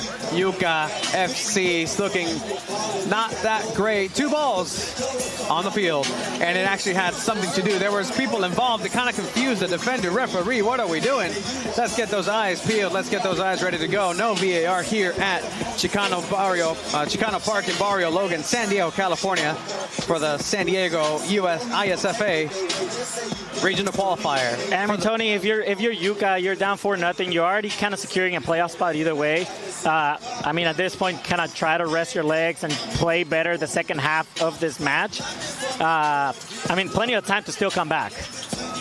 Absolutely, as this is a poste, and it's going to be a second opportunity still outside, and that does not end up in the back of the mini Bazooka net. Bazooka, the official goals here utilized in San Diego for the tournament, making sure that they abide by the rulings that the ISFA Street Soccer World Cup will be played in. Again, sizes, the timing, 8 minutes, everything is exactly like it's going to be in the actual tournament. As you can see, the equipment right here that's being used, any shoes that are not cleats. I saw a couple of interesting takes. I think I saw some Vans earlier, but not everything is a Don't mock Samba. Vans on futsal. Exactly. No, Don't 100%. mock Vans. They're have very good grip. Yuka trying to get one back with a little spinneroonie. Oh, man, unfortunate. They needed that one, Tony. Absolutely. Halfway to go here. Miscommunication. But you know what? When I was younger, and I used to play soccer, semi-professionally, might I add, in the goalkeeping position, I didn't have anything to do with scoring. But what my coach would always tell those people that weren't scoring, because I was too busy, you know, stopping it. But in case I let 4 goals in as a goalkeeper, I would have the message too of, hey, just because they scored 4 in half the time, that just means that you can score 5. So Yuka FC still with some life, still with some hope. Anything can happen here. Penalties. There are yellow cards. There are red cards. I don't know if there's blue cards sanctioned, as there is an MASL, as we have a long shot from downtown. Yuka's getting... Mini's getting some substitutions there. I think we saw a handball coming over from the other side of the courts. Again, everything happens here at Chicano Park. You got soccer going, you got handball going on the other side. 2 courts going at the same time here at Chicano Park. Beautiful day here, 75 degrees. Get that SPF up. Shout out to our camera crew, TVX crew. You know, in other broadcasts, you'd see, you know, from my heard, they're fans of us, like Joe Buck. Then they pan to the guy in a middle of a downpour, and he's on the camera. It's like, hey, shout out to that guy. Today's Thanksgiving, his wife's birthday, and everything, but he's here working. Our TVX crew is doing that exact thing on Saturday, and that's another miss. Oh my God! You know what? No, that -5. -5 for that miss. Yuka up 1-0 now. Quítales. Imagine if that happened, Tony, in soccer. A bad miss like that just takes away a point. Just an arbitrary decision by the referee. So you know what? That doesn't count. And there we it got is. a first one there from Yuka FC. Cutting the lead down to 3 now. Plenty of time left. Somebody tell Yuka that they have 2 minutes and 20 seconds left. Put that urgency up, but again, they can do that or reel it back in because of the tournament style play. Group stages are coming to an end, and you know what? Let's conserve some energy. Let's not give our secrets to the teams that might be watching for the next round that we might be facing. A little bit of strategy there if you're losing the game on purpose. I mean, you got another post from Minions. I'd say woodwork, off the woodwork. Off the woodwork. Not the podcast. Yeah, no, let's talk about it. Absolutely. Oh, almost going off to the side there. And I mean, so far, Yuka FC is running a little bit out of time now, Tony. You still need to score 3. You got to get one. You got to get something right now in the next 20 seconds. And it looks like Minions. Tony. If that goal didn't tell you 5-1 the direction this is going in for the last couple of minutes, then it's something that, you know, you're just not paying attention. Thank you again for everybody who's watching over on YouTube, the TVX live stream. I would say, if you guys like this, if you guys want to get involved, make sure you guys watch, retweet, comment, get involved. This might happen again. I would love for this to be the host city for the World Cup. You know what? I imagine Latvia is beautiful. I can't wait to see the images, the scenes. But this right here embodies, exemplifies, exudes street soccer in Chicano Park as we're coming over to the last couple of seconds here in this match of Minions 5, Yuka FC 1. And that's going to be the end of the match. Referee saying, you know what? I think I've seen enough. 5-1 Minions winning this one over Yuka FC. We'll get that updated list on what the next stage is and what teams we're going to be seeing on this court, televised on the TVX Sports Video broadcast. Follow them on Instagram, follow them on YouTube, follow them on any type of social media. They do fantastic work. If you ever need some sort of work done, in terms of camera, sports work, game, football, any sport. You see it in the commercials. They can handle anything and everything. And same thing happening in the next game, Tony. We're going to get Troncos FC and SB Flow Azul, both top teams as well in the group. And, I mean, I think that's what's happening right now. And, I mean, both of these teams kind of pretty much securing a playoff spot as well. And we'll go ahead and throw it over to commercial as we go ahead and finalize the placements of the next matchup here on TVX Sports Video.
From the far side corner is true. It's Adeline Prestridge. Here come the Aggies. Oh, he posterized him. Oh! Jackson hoists up a shot off the rim. Shaw for the win. He got it. He got it.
Bienvenidos. Welcome back to the ISFA San Diego Regional Qualifying Tournament for the World Cup, brought to you by TVX Video, TVX Sports Video. If you're watching this over on their live stream, shout out to everybody. This is the ISFA Street Football World Cup San Diego Regional Qualifier, and we're going to have, is this the final?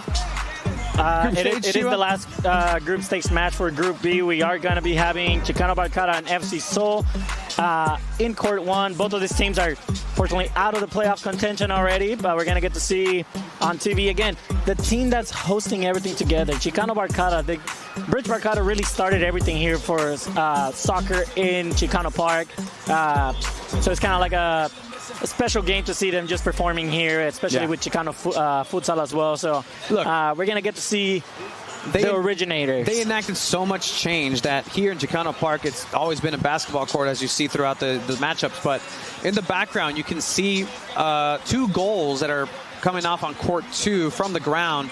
That's the over-under initiative that Bridge Barcata helped in really push forward. And essentially what they did and the work that they've done, as we have a shot right there of one of the goals, that's a pop-up. That's actually built into the ground, so anybody can come and play whenever they want for free.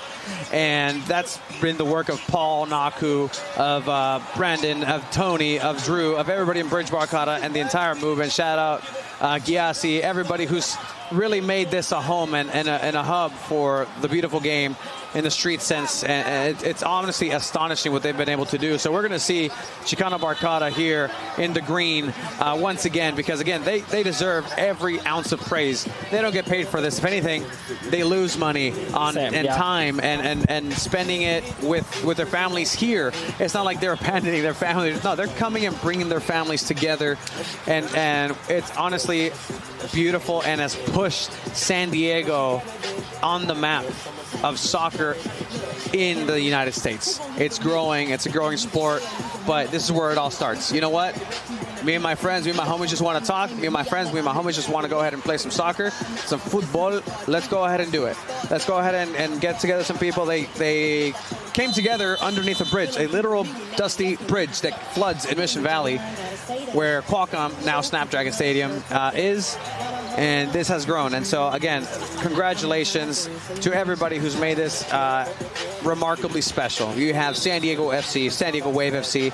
You have people from across the county in San Diego coming together. We have an incredible amalgam of culture being expressed. And it's all smile. It's all fun and games. It's all free as the game starts here in Court 1. Chicano Barcata.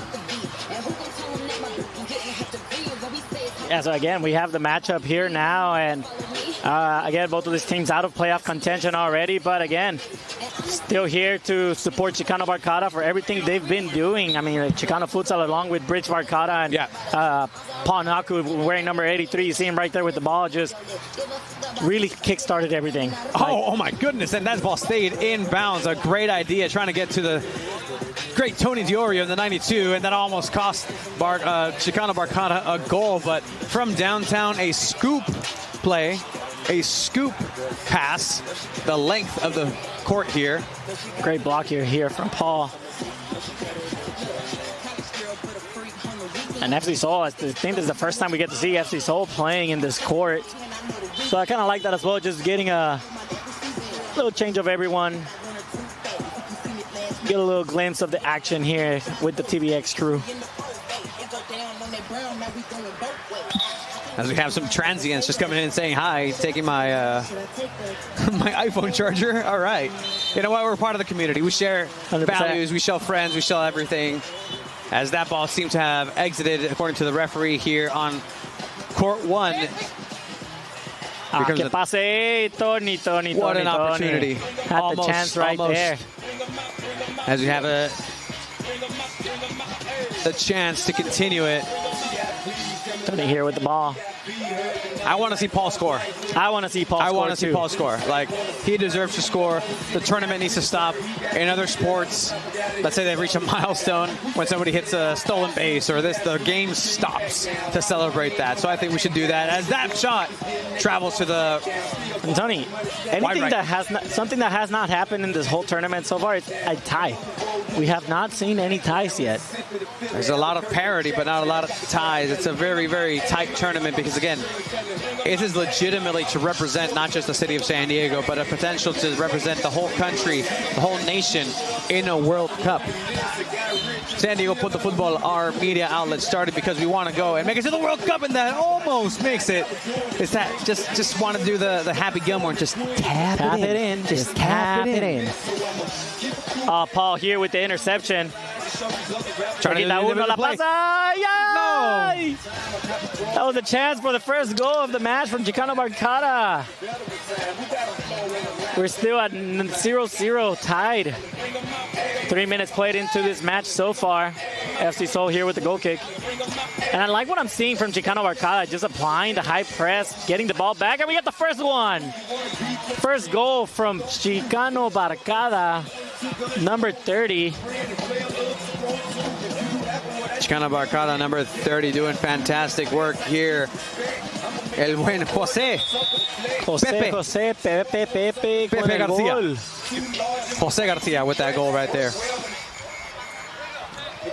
Are we going to get a penalty? You know, I don't care what version of soccer happens. Referees are always at the end of it. Like, Let Paul shoot the penalty. Referees are always getting the worst of it. And that's exactly what's happening here. Somebody point at Paul. Get him the ball. But oh, wait. It's FC Seoul shooting the penalty. On their own goal, technically. But you know what? That still counts for FC Seoul. I think I understand what happened. As a defensive player, you touched it on your side, so you got to shoot the penalty from there. But we are tied 1-1, and look at that answer from Chicano Barcada, number 9. Boom, shakalaka. That's going to be Julio Hermosa with that goal. Chicano Barcada 2-1. Another steal right here. Julio with another chance. Great shot there. The TVX crew. Oh, qué golazo! Qué golazo, FC Seoul. I'm just going to recommend this to the production team. Some of these goals are going to be fantastic B-roll. Like, this is excellent stuff. Like, it's incredible. You never see this anywhere. And I've seen soccer for 30 years. 31 years. Here's another opportunity. Ah, qué bonita. No, qué fallada, y se las cura. I love that. You do everything great, and then you can't finish, and you just laugh it off. That's the fun of the game, Tony. Production just called me old, but you know what? You are a little old. It's okay. It's a lot of smiles. It's a lot of years with a lot of smiles, thanks to this game, thanks to football, as you're saying. You were born with a soccer ball in your hands. In my hands, because I'm a goalkeeper. I'm the one person that decided to, like, you know what? 11 people on the big field get to use that can't use their hands. I'm going to be the one who can. As we're coming into the last 3 minutes, 2.5, 2-2. Close game here. As we see Tony still trying to get that toe puck, like just going in. A chance here. Nobody there to receive it, but you see the bibs, right? The pink bibs that are being worn by FC Seoul, like, those are Charlie sponsored. Those are actually part of San Diego Loyal and their training kits and their training bibs, a professional soccer team that folded. But again, building it all from the ground. Paul and everybody else came together to try to put this street soccer collaborative looking nice.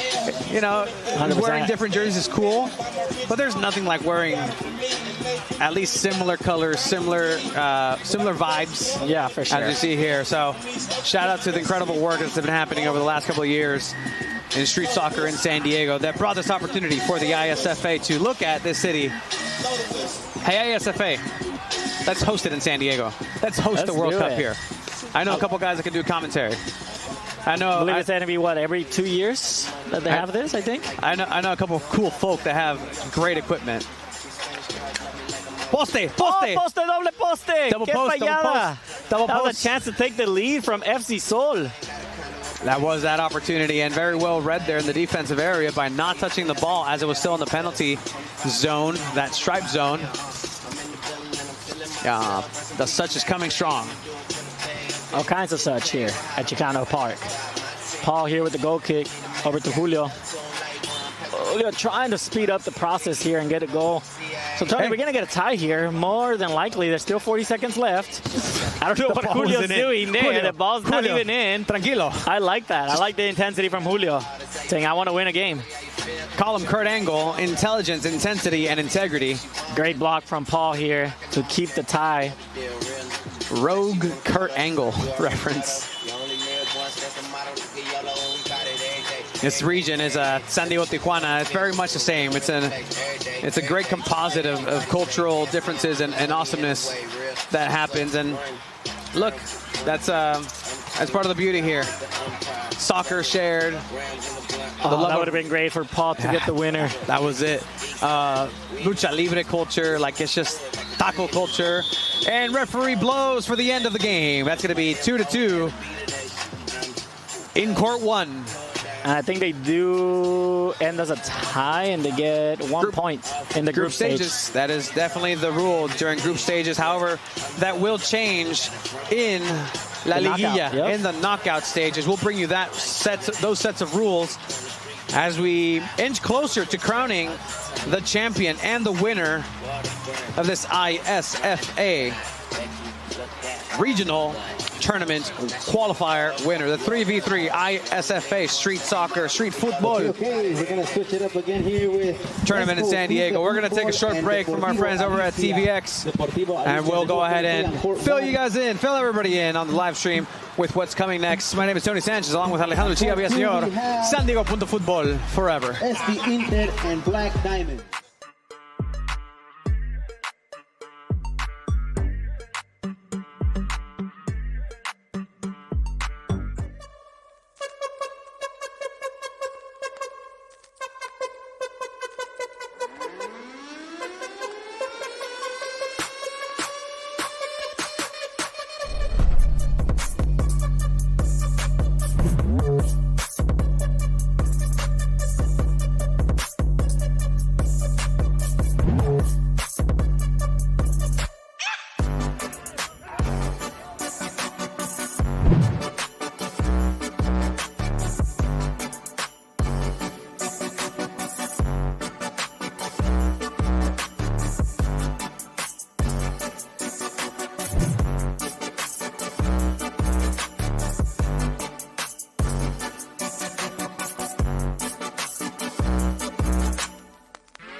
Welcome back to Chicano Park, San Diego, California. This is the home of the San Diego U.S. Regional Qualifier for the Street Football World Cup, the 3v3 Street Football Mundial that is happening in Latvia. That's going to be coming up in November 1st and 2nd of November, where 32 countries will come together and crown the champion, El Campeón, of the street soccer tournament by the ISFA. My name is Tony Sanchez, along with Alejandro El Chiva Villaseñor from San Diego Football, #1 soccer outlet here in San Diego. Hi, that's us. Hey, that's Chiva, us. we have a programming Tony. update. Again, we're making sure that everybody has a chance to have some highlights, be to in the see stream, themselves, yeah, to exactly. enjoy this. And it's a great opportunity because this is what this is about. The culture's coming out, la cultura, la raza, la gente. We have a native pipette dancer and singer in Chicano Park. You see this in the Sundays. Aquí está la mexicanada, la cultura. Todos están aquí in Chicano Park paying attention. Shout out to everybody who's watching on stream. Our very own Abe Cepeda from Abraham. That's something that we're going to go ahead and have in the future here. We're currently streaming on TVX Sports Video on YouTube. So shout out to everybody who is hard at work for this very, very amazing broadcast. Mira, chef's kiss. Absolutely. We have a programming update, Chiva. ¿Qué está pasando aquí? Do we have footage? Yeah, right there. Yeah, look at that. That's not a regular here. That's not a plant. We didn't hire them. That's something that just happens regularly across the street here in Every the Sunday. cultural epicenter of Chicano Park.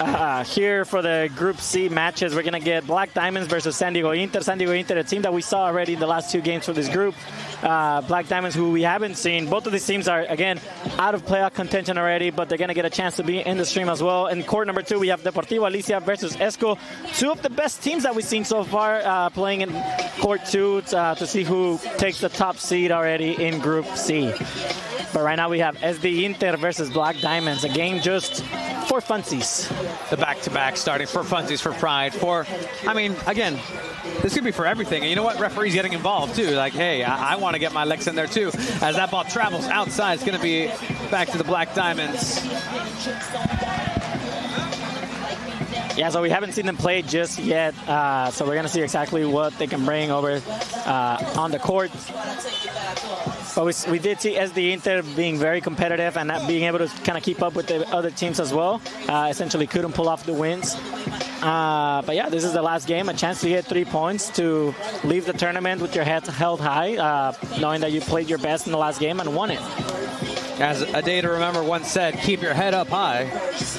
Wait. You tell me. Figure it out. You lost it. I got it. No, I got it. No. You got it? You know, I'm playing through the song and the chorus. We have Black Diamonds here. Keep your hopes up high and your head down low. Shout out to A Day to Remember fans who may get that. But this is what happens at Chicano Park. Looks like we're going to get a penalty here for SD Inter. SD Inter, one of those, those padrinos, those Tony, ¿la mete o la falla? Godfather teams, and I think it's going out. I think he coming misses. in. You think he missed that? He's going wide right. Still 0-0 here in the first couple of minutes. We're going to continue. Great chance here for Black Diamonds. Great time so far. DJ Naku playing the 1s and 2s. The great spirit is happening here.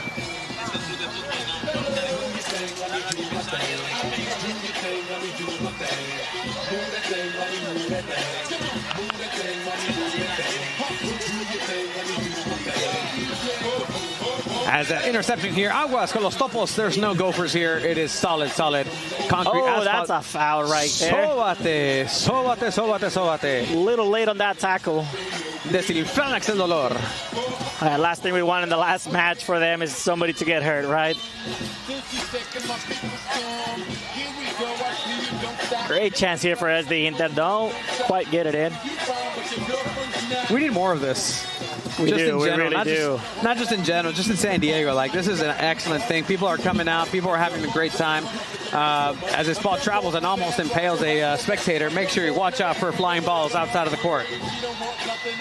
And you have to know if you're sitting on the benches inside or something, you are in the danger zone. Great shot here, but deflected by the defender. Great pull, Chiva. Danger Zone, one of the title songs of Top Gun 1 and 2, Top Gun Maverick, filmed here locally in San Diego.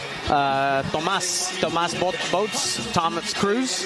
I think he does something in there, but this is actually, we're actually a couple miles.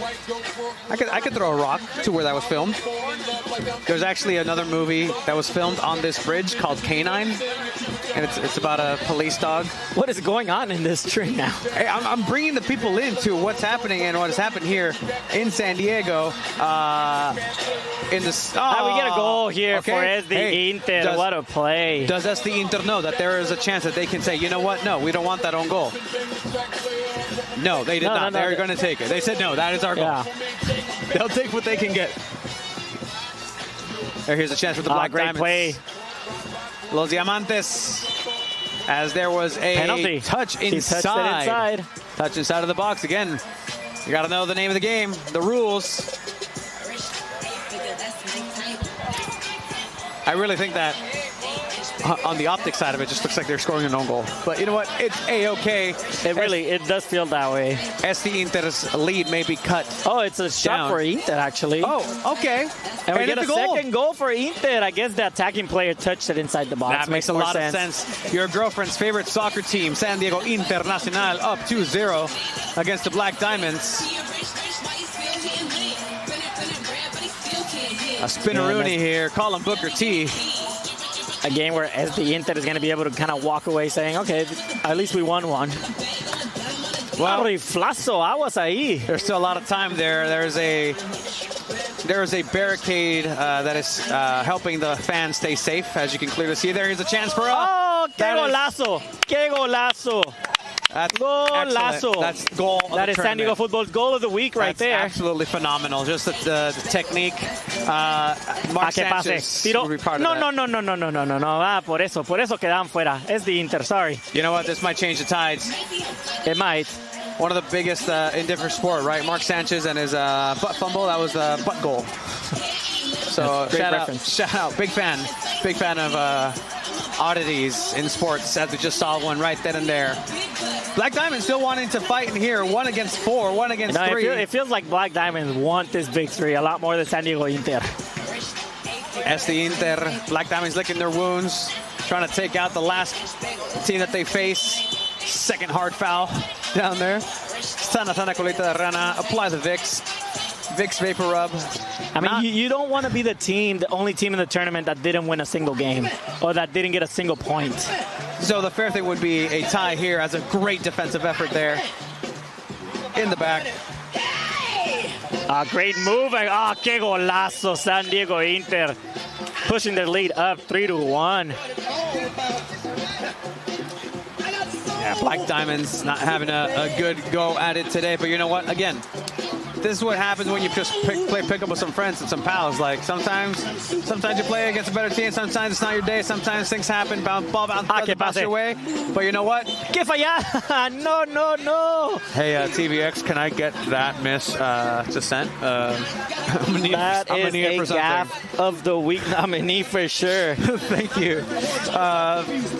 Incredible. And you know what? It's all smiles here. At the end of the day, we play because we enjoy the exercise of it. And you know what? We get a second one. Made it up. Made up for it with enough time to come back. 3-2. SD Inter says, no, let's keep it going as fast as we can. Entre tres, in between 3 players. And I almost touched it defensively inside the box, right? I think they did, but you know what? It's okay. The referee has decided that the positioning is best suited for him there. So I don't think he's moving from there. So he's just going to use his 20/20 vision for that. 20/20 vision that called that out. It's going to be a ball for the Black Diamonds with less than a minute to try to tie this up. It's the only fair thing for 1 point each. Thank you once again for the participation of SD Internacional, the Black Diamonds coming out. Tony, I'm excited to see the playoffs because we're going to see the best of this tournament. We get another one here for SD Inter, getting a 4-2 lead now. The Black Diamonds appealing for a handball there. Referee says, no, senor, it was unintentional. The handball rule in general in the sport is very murky, so I'm glad that it was decisive here. Coming into the last. We got pink versus pink shoes action there. Oh, love that. As Black Diamonds will have one last opportunity to get a goal back, make this a 4-3 affair. Good idea. Good idea. The Wide idea open was space. there. The fun was there. The uniforms are there. The Time tiredness. winds down, and I think the ref is going to give an extra few seconds here. And that's all she wrote for this group. Group C solidified. San Diego Internacional winning this matchup 4-2 against the Black Diamonds. Again, thank you both teams for your participation in the tournament, the ISFA Regional Qualifying Tournament in San Diego. We're going to get some replays highlights here from San Diego Inter. Look at this. It wasn't an own goal, Tony. It was a great finish. It was a great finish. So, you know what? At the end of the day, they're going to go ahead and take that. It's a fantastic pass between two players. This one, okay. You know what? A penalty. You got to get it. You got to get it on target. There's still some skill El there. golazo. Oh, what man. a goal right here. Incredible. That was the goal of the week. Amazing. For sure. They won the game with that. Great The move Black here. Diamonds won that. They won that game with that. So we're going to go ahead and, after this, take it over to a commercial break as we set the stage for the knockout round. Teams are going to start going home. Team will start fulfilling their dreams in the ISFA San Diego Regional Qualifier for the World Cup. Coming up here on TVX Sports Video.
From the far side corner is true. It's Adeline Prestridge.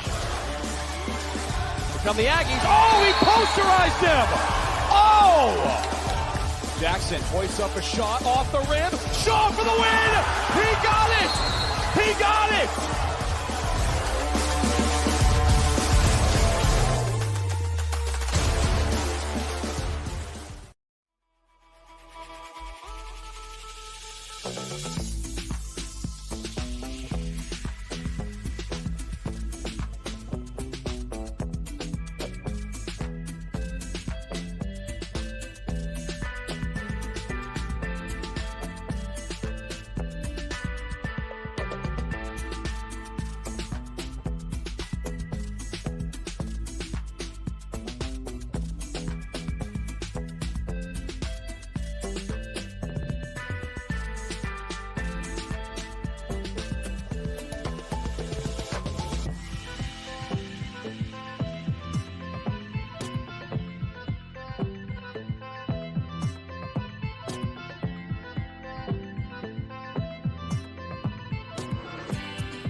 We welcome everybody back who's watching on the TVX Sports video stream on their YouTube. The Street Football World Cup, the USA Regional Qualifier here in San Diego, in Chicano Park, San Diego, California. We're actually sat down here with, I want to say, the godfather of street soccer that really helped put this together. He says no, but you know what? In his heart of hearts, he knows we mean that. He knows we mean that with all our heart and soul.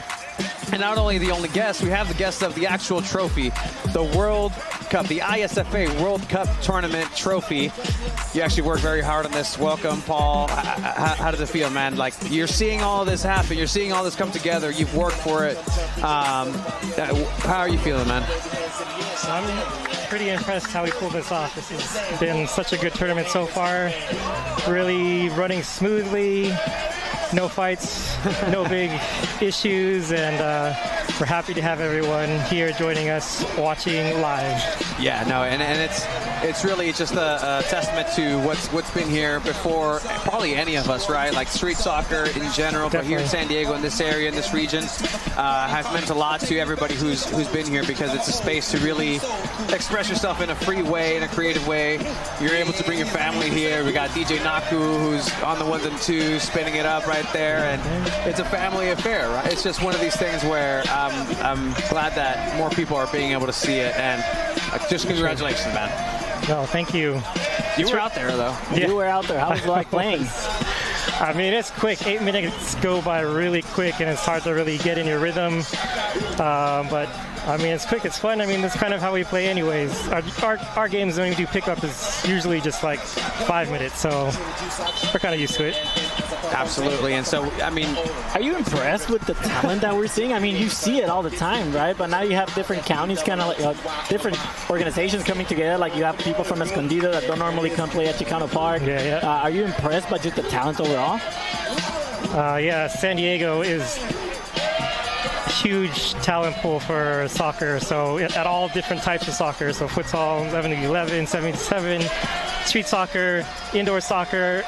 So, I mean, this is just highlighting the talent here in San Diego. And we're going to get here at Chula Vista's own Deportivo Espejel against SD Flow Chrome. Both of these teams already qualified to the playoffs, and now they're fighting to see who's first and second seed. Paul, overall, what do you think so far of what you're seeing, right? I mean, from some of the best teams that we had, what was your favorite moment when you were out there on the court? I think just being able to string a couple of passes for us. Yeah. It's really hard to get the ball and keep the ball. But yeah, just being able to get in the rhythm, just kind of to actually dribble a little bit, because people are on you really quick, so it's really hard to get into the flow of things. Talking about flow, SD Flow Chrome, actually one of the best teams that we've seen so far. They did have a little bit of a unique instance where maybe fresh legs, just because, again, they won by default in the first one, but at the end of the day, they are a really impressive team to see. And then Deportivo Espejel, who, I mean, incredible story to talk about people that get united through the game, through everything. Deportivo Espejel in the green, SD Flow Chrome in the gray, I'd say. Gray. But Espejel, don't tell me that's chrome.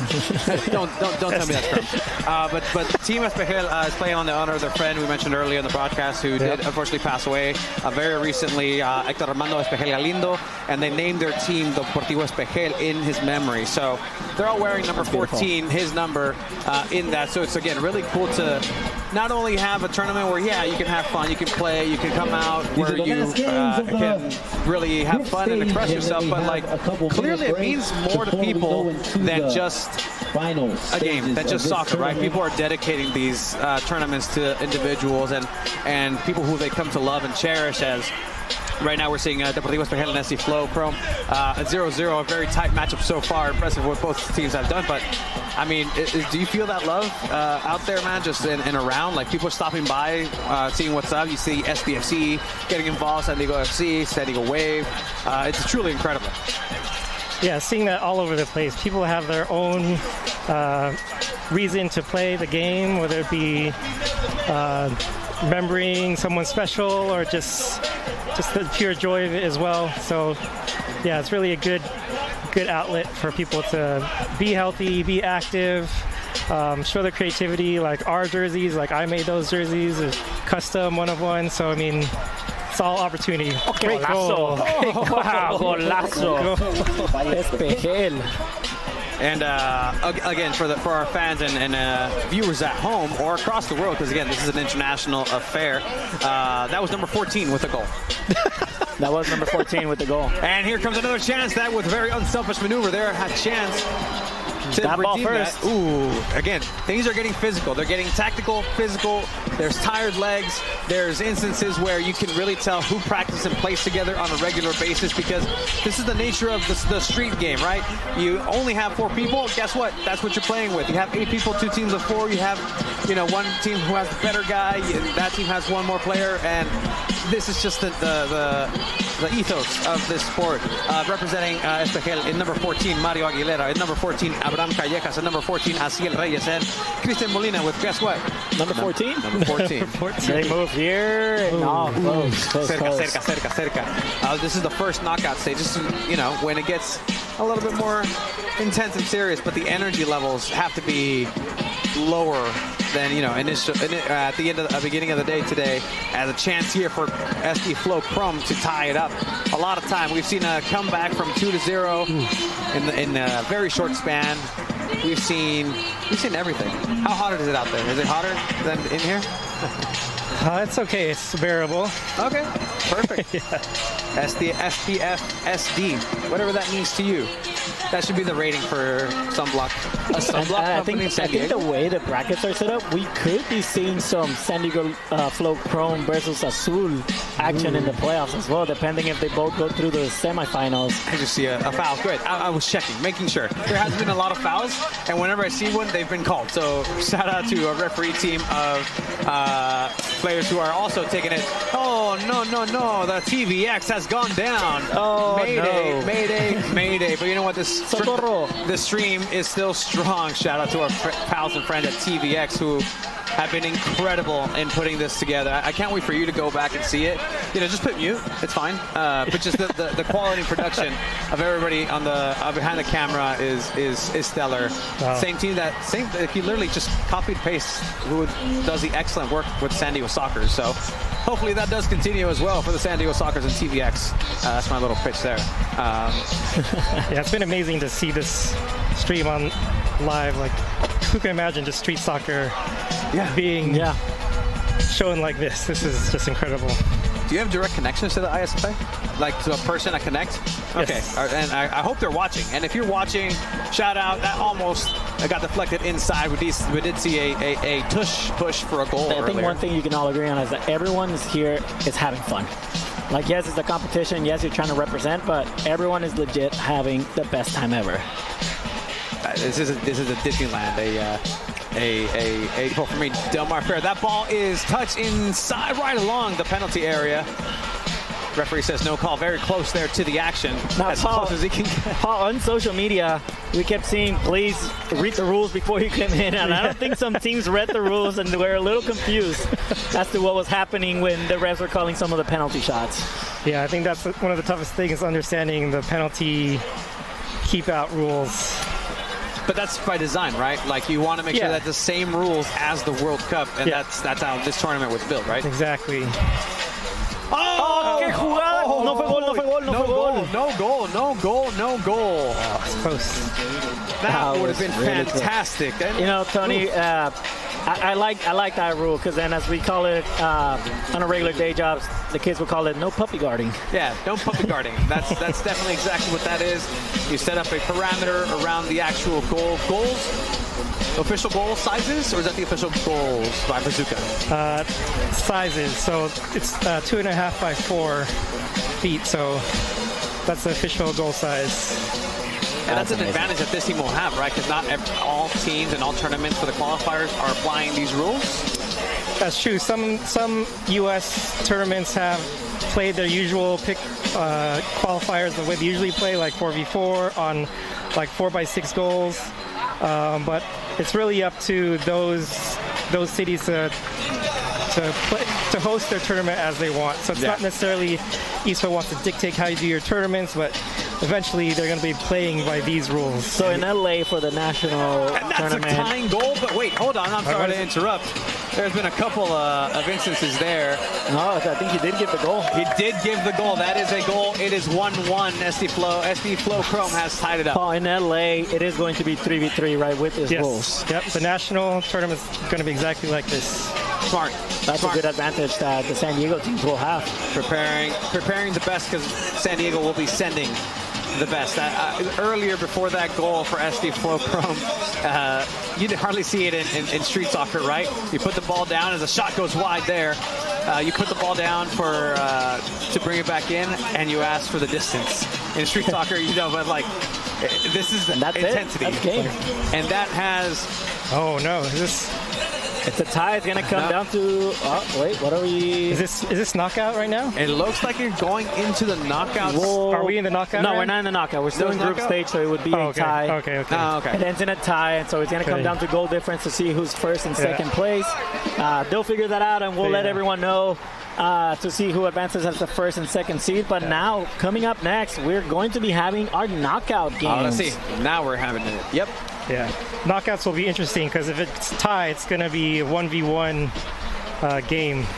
So, yeah. So in Court 1, we're going to be having Minions against Troncos FC. So two teams that we've seen already. We get some highlights here. Yeah, some replays. A fantastic curling shot there.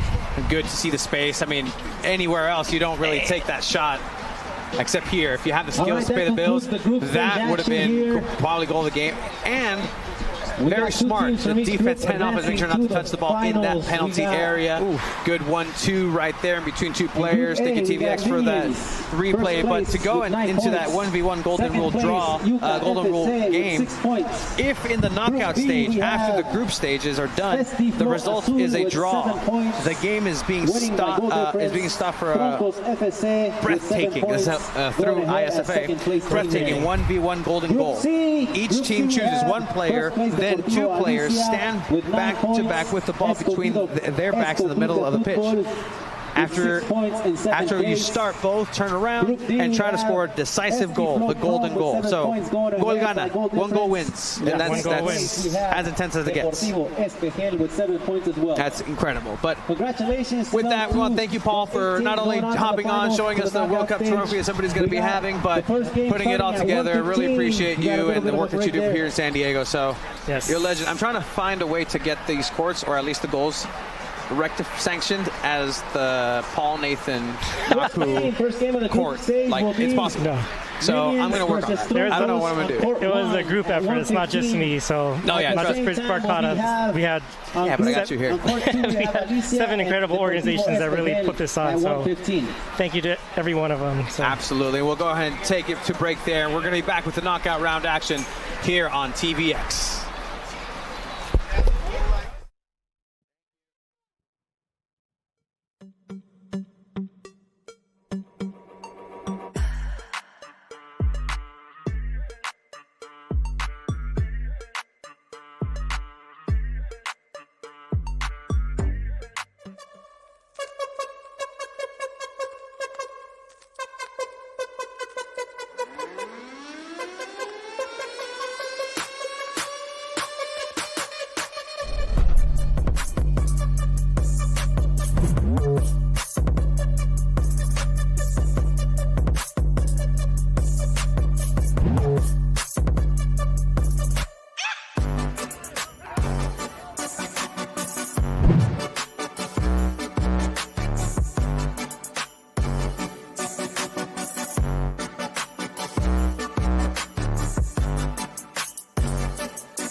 And we welcome everybody back after this break in between the group stages and knockout stages of the Street Football World Cup USA Regional Qualifier here in Chicano Park, San Diego, California. My name is Tony Sanchez, alongside Alejandro Chia Villaseñor. We have seen some really exquisite, fun futsal. Yeah, we have. But now it's getting incredibly serious in the best way possible. So we're going to go ahead and talk about the matchups that we're going to be seeing. A couple of teams that have already shown a lot of prowess, dominance even, against other teams. We had a unbelievable team that has been knocked out. We actually have some goals from the matches that we're going to go ahead and roll here, because it's been a fantastic time here. Beautiful angles and work done by TVX. I believe it's Minions in this one. Actually, not Minions.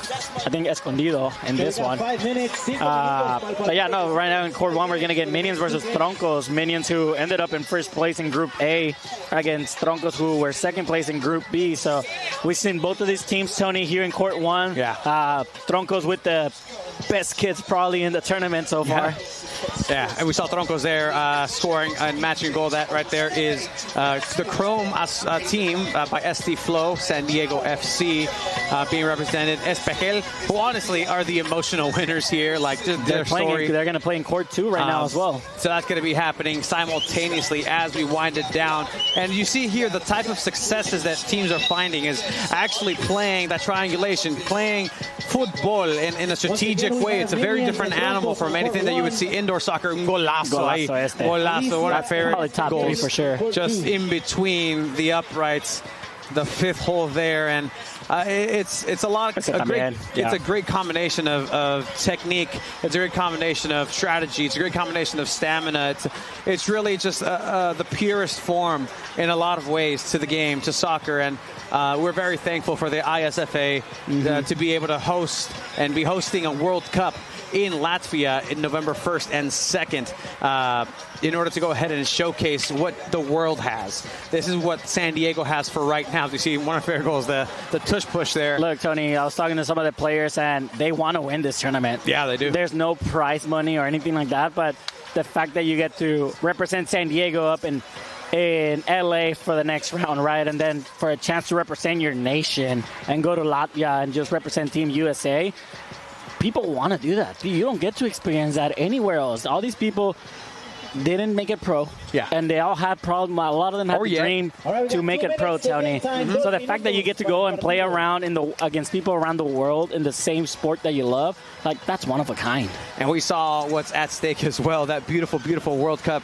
trophy, the qualifying trophy here, as well as a swag bag provided by a lot of the sponsors and partners. SDFC, Soccers, the San Diego Soccers, the indoor team, San Diego Wave making an appearance. We have contributions throughout representation from the North County to the South County, all the way to some players making the trek across the border in Tijuana to have a chance and an opportunity to play in this tournament that at the end of the day, look, it's a game. It's a juego. People say, yeah, it's more than a game, but at the end of it, it's still a game, and it can mean everything and everything the to best game in the world. A person. But yes, I agree with you there.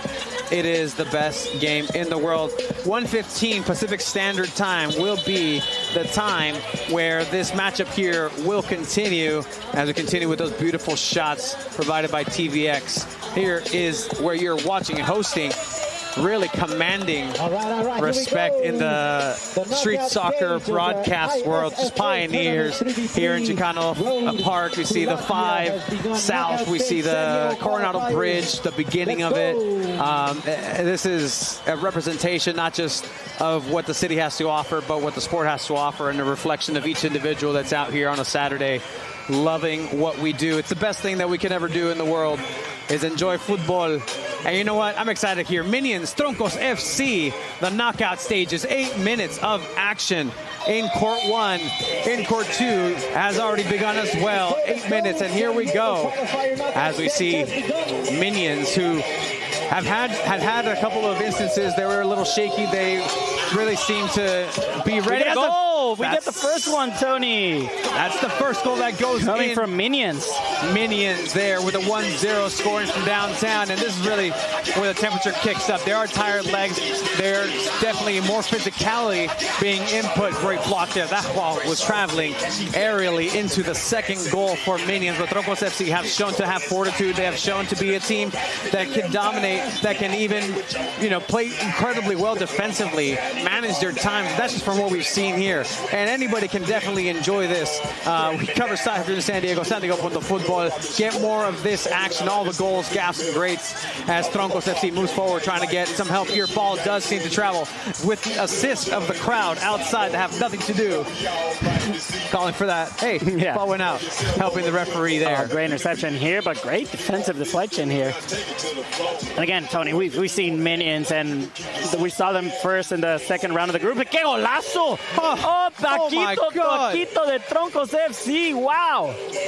What a response. Que Troncos ni que nada. Troncos FC back tying it up. We've seen games that went 0-0 up until the end of the matchup, and then an explosion, a cavalcade of scoring and goals. This is going to be a foul here called against Minions, and you can tell a little chatty there, little chatty Cathy towards the referee. Again, shout out to a referee this is the team. Knockout phase of the tournament. If it does end in a tie, it goes to golden goal in extra time. And I will say, crowd retention has been fantastic. There is a crowd of playful have already played. Teams who have been eliminated who are just kicking back, enjoying it too. Here on a Saturday at Chicana Park, there's a collision there, ran into a shoulder. The referee is now involved a little bit more, not just on the sidelines, getting in the action. Minion is trying to go ahead and get that goal back.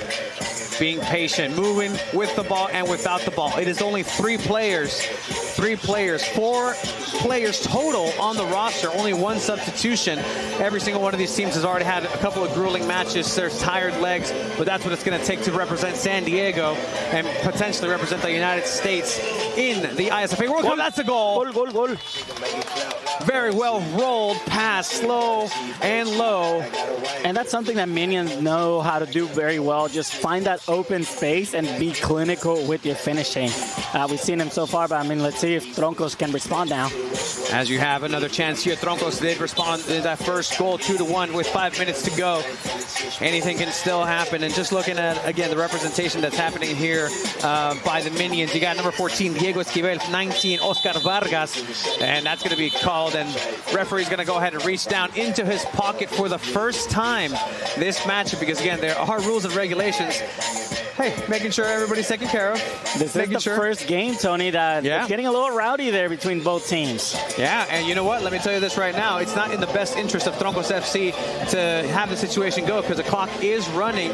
It's very important to, again, keep this game clean. But you know what? Maybe Minions does know that and is taking that extra time. Hey, ¿cómo estuvo la novela? Did you watch Monday Night Raw? Was SmackDown any good tonight? What did Cody Rhodes do? Was Roman Reigns a part of it? You know, the Bloodline's a great storyline. Sami Zayn no longer in it, potentially coming back for a I'm sure that's exactly series. What Minions are saying right now. That's exactly what the Minions are saying right now in their 2-1 lead here with 4 minutes left to go. So it's a 2v2 right now, Tony, because both teams got a yellow card. That is correct. So it's a 2v2. This is definitely a case that is possible even later, as we see a shot there that travels to the side, out, ball for Troncos.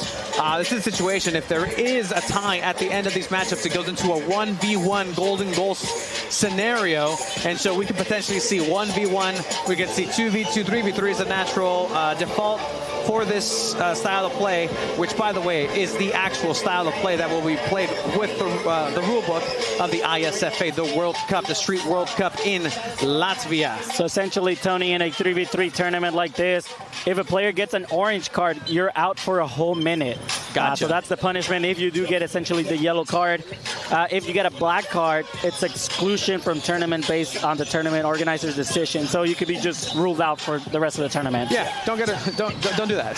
Just don't do that. A yellow card is already too much, and we have Troncos trying to come back and tie this up, but then a counterattack that gets stopped right in the nick of time by number 7 from Troncos. This ball travels out.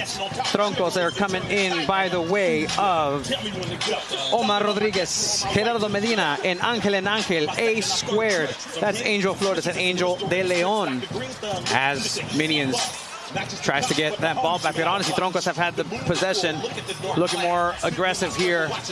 And it's an interesting strategy, right? Do you play more defense? Do you play more offense and try to go ahead and secure a third goal, make it more impossible? These small spaces don't allow for a lot of mistakes. And honestly, Troncos is playing as well as they possibly can in the space provided.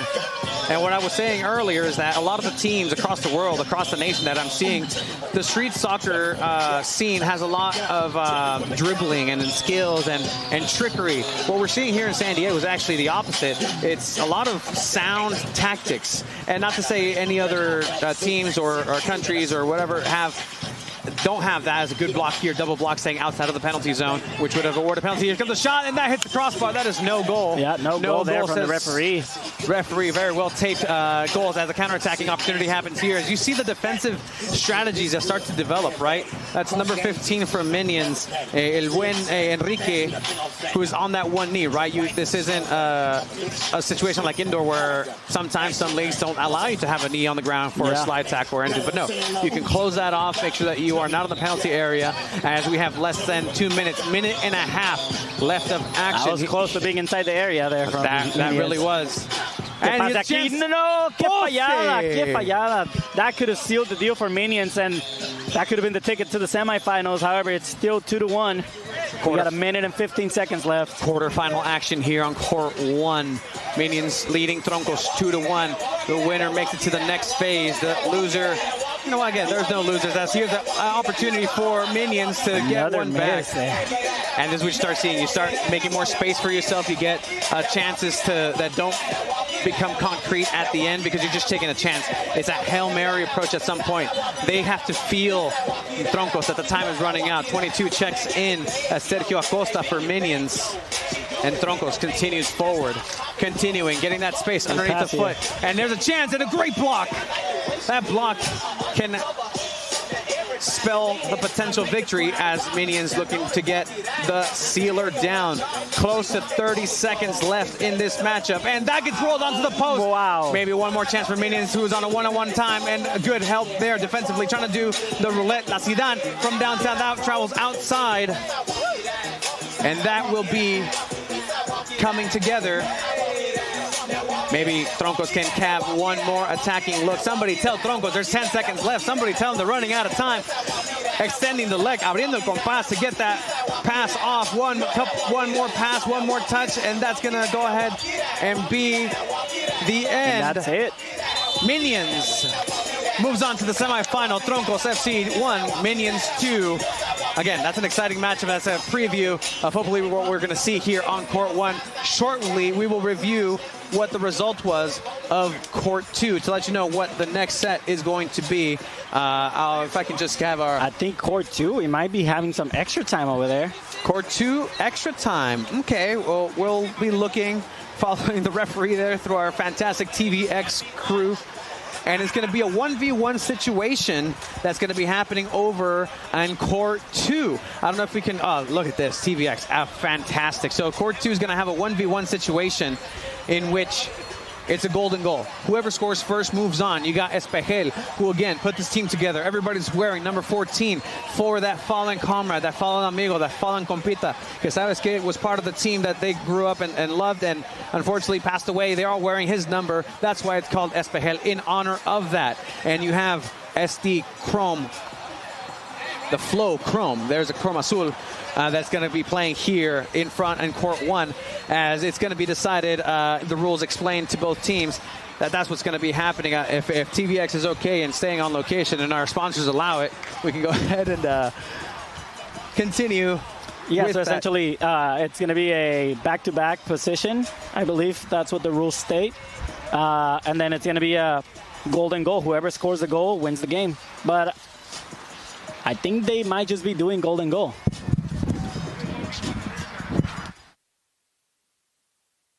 And it looks like they're moving it over to the main court here. Fantastic producing by Paul Naku.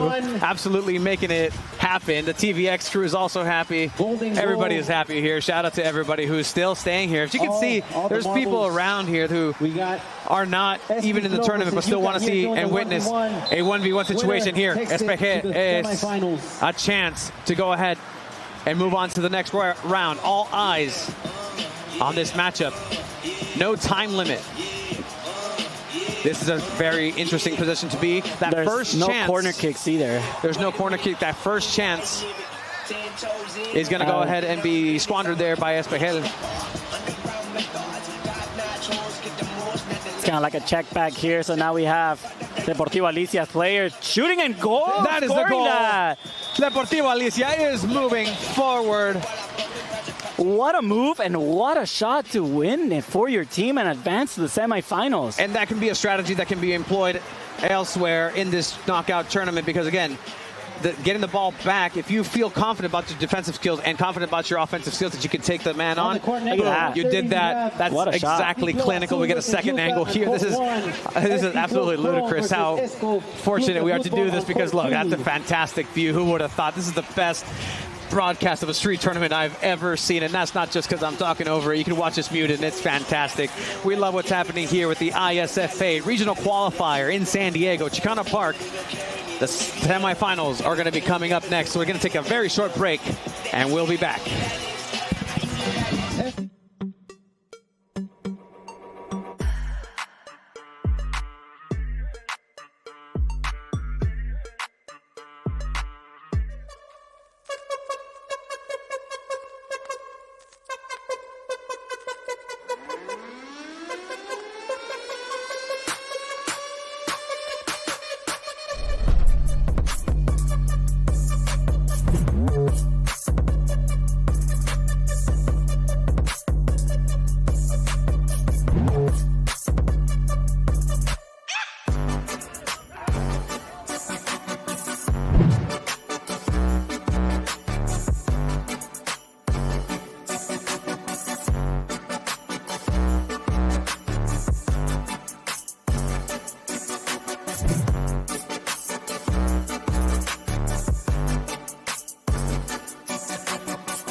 We welcome everybody back to Chicano Park, San Diego, California.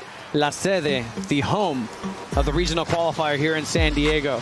The Street Football World Cup coming to you live from TVX Sports Video. And my, oh my, what a first quarterfinal game we had, or two quarterfinal games we had. We saw Deportivo Espejel get eliminated on the golden goal situation. But now we're going to go ahead and have two new teams in their quarterfinals. This is going to be a quarterfinal on court one that we're about to see. Chiva, who is coming up? Yeah, so in court one, we're going to be having SDSC Flow Azul. That ended up in first place in Group B against Yuca, who finished second in Group A. So that's the game that we're going to have here in Court 1. In Court 2, we're going to be having SDFC Chrome versus Esco. So that's also going to be a good matchup. But right now, we're going to see Azul versus Yuca. And as we were saying earlier during the matchup before, is that, you know, the intensity is ramping up. There's people who, you know, you just put something in front of them. It's that mentality. Every soccer player knows this.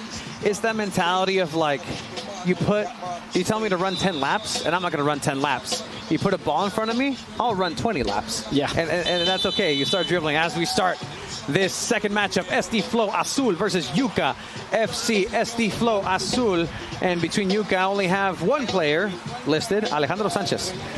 So shout out you, Alejandro Sanchez, from Yuca FC. And we've seen Yuca FC play on this court, but this is the first time that we see SD Flow move together. This is going to be called a goal there. And yes, that is called a goal. 1-0. Yuca FC getting on the board, dispossessing in the defensive end. On the defensive, I don't even know if you can call it thirds. The defensive half. As SD Flow trying to get it back. Oh, wow. What a shot here. Not taking a lot of time to go ahead and level this up. SD Flow Azul, that seemed a little bit too easy. Yuca FC will have to be careful with the movement. We've seen both SD Flow teams, Azul and Chrome, really showcase some great on-off the ball movement, some great synergy. The mega powers coming together. There is a chance in a scenario where this is going to hit the post and out, no goal. Close. Double team pressure in the corner. That's going to be a foul. Pelota para SD Flow Azul. There is a chance for flow-on-flow violence. SD Flow will be having maybe a final? It could be a final. It could be a final. So the winner of this game will be going up against Minions. So Minions awaits as this shot is going to get bounced out.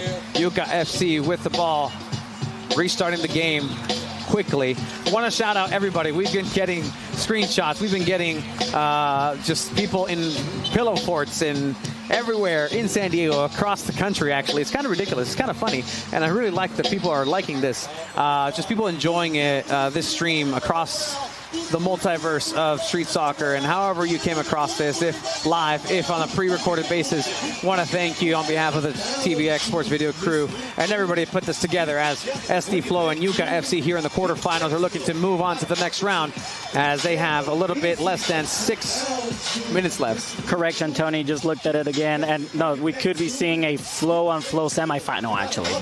Well, the flow and flow have to get there first. Yeah, the first have to get there. But yeah, so the first semifinal is going to be Minions versus Alicia, Deportivo Alicia. Deportivo Alicia, who we saw previously win that golden goal 1v1 situation. So that's something that they have an edge on, is knowing that experience of what to look for if they do end up tying a game in regulation 8 minutes. They have the experience saying, hey, we know somebody who can get it done, or somebody else can say, you know what, I'm a little tired, but I know what to expect. Play defensively, or just go for it. This ball is going to go ahead and travel so close to a goal, but nonetheless, it is a Yuca FC ball. 5 minutes left to go in this quarter-final match. And again, you can see it on the faces of these players with these marvelous angles. Is the intensity, the focus is definitely there.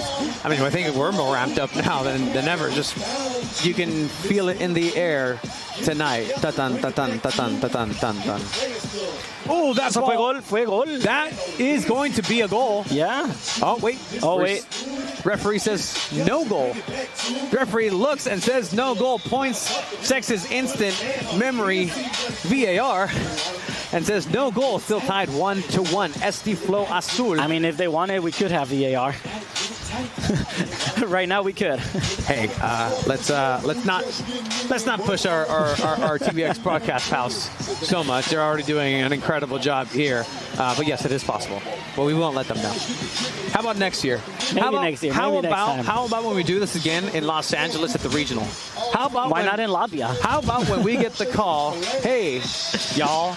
I don't know what somebody from Latvia says y'all, but yeah, hey y'all. Hey y'all, howdy. You guys want to do it, the World Cup? We're game. Let's do it. Team, I hope you guys have your passports ready, because we certainly do. This ball's going to travel outside. A little less than 4 minutes left to go, but again, we do this because we love it. We love being out here, being part of the community, and being part of the fabric.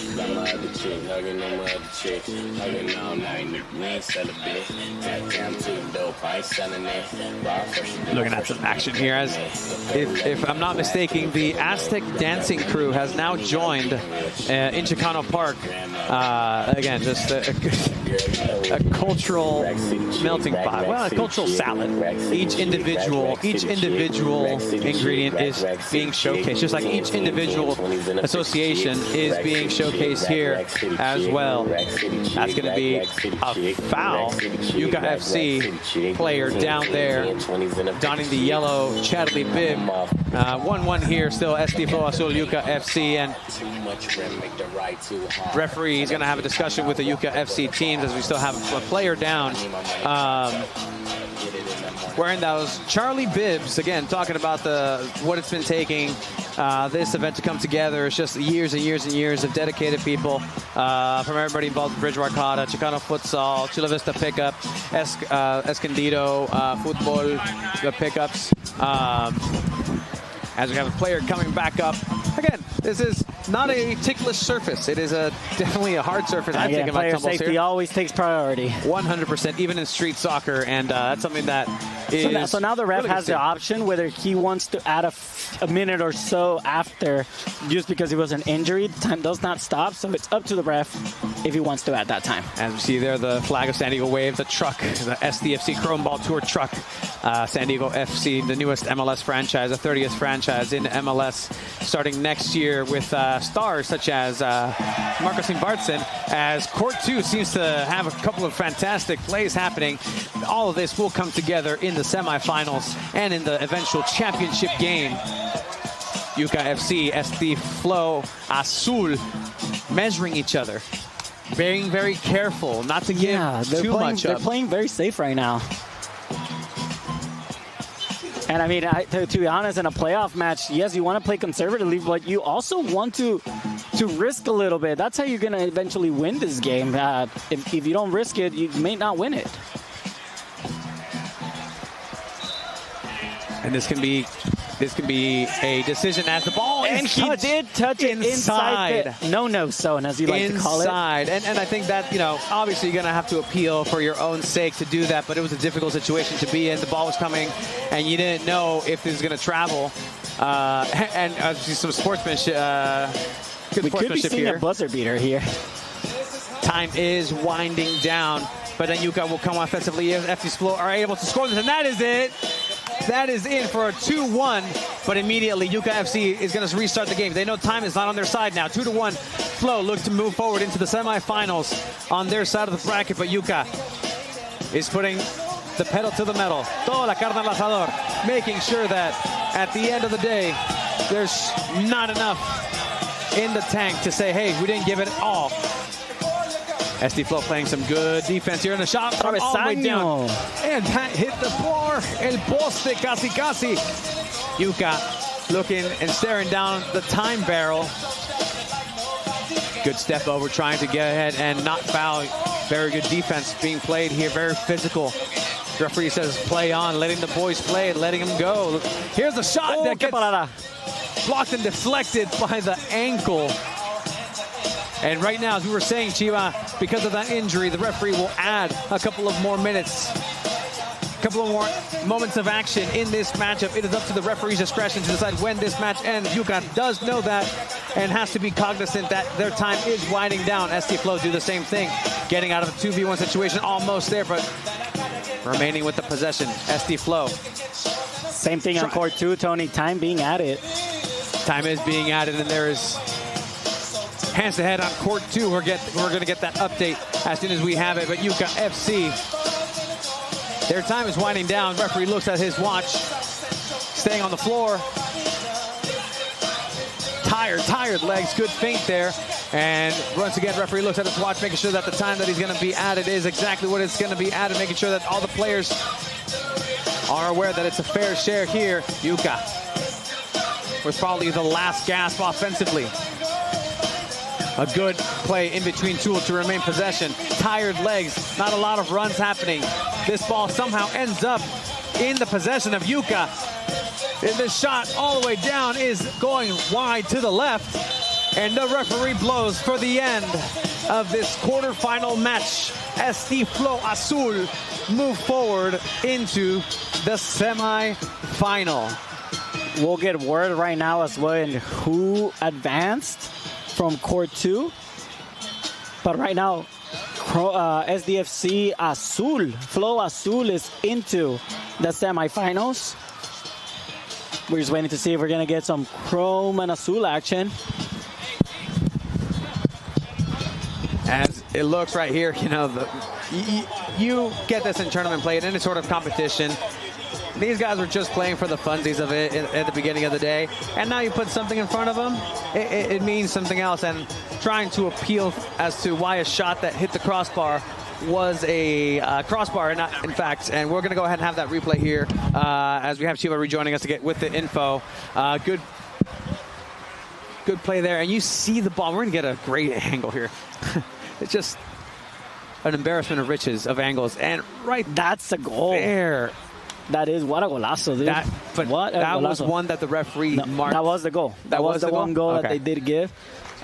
So we are going to be having some Chrome and Azul action in the semifinals. Oh, okay. Team Escondido was eliminated against Chrome. So that's going to be over in Court 2, I believe. Court 1, we're going to be having Minions versus Deportivo Alicia. And in Court 2, we're going to be having Azul versus Chrome. Some SDFC action. So we're going to see definitely one of the SDFC teams in the final in Court 1 against either Minions or Deportivo Alicia. Thank you for everybody who's watching the live stream here on the TVX Sports video YouTube channel. You can go ahead and find them underneath with that handle. Same handle across their social medias. Go ahead and look for the fantastic work that is being put to this broadcast. And again, it's the respect that this sport deserves, that this movement has moved. Shout out to Liga del Barrio, Brisbane Cara, ESCO FC, Chula Vista, Pickup Soccer, New Vision Urban Impact nonprofit that's come together to go ahead and help out to set up this tournament and to ratify it. And Chicano Futsal, again, doing an excellent job maintaining that flow going, that momentum of street soccer that's being built here, not just in South County, not just in North County, not just in, you know, underneath bridges like Ridge Barcata as they started. It's everywhere. So the ISFA San Diego qualifiers for the World Cup will continue here in San Diego. We're going to go ahead and cut to commercial break, and we'll be back with more action.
And season's greetings from Tony Sanchez and Alejandro El Chiva Villaseñor from Chicano Park, San Diego, California.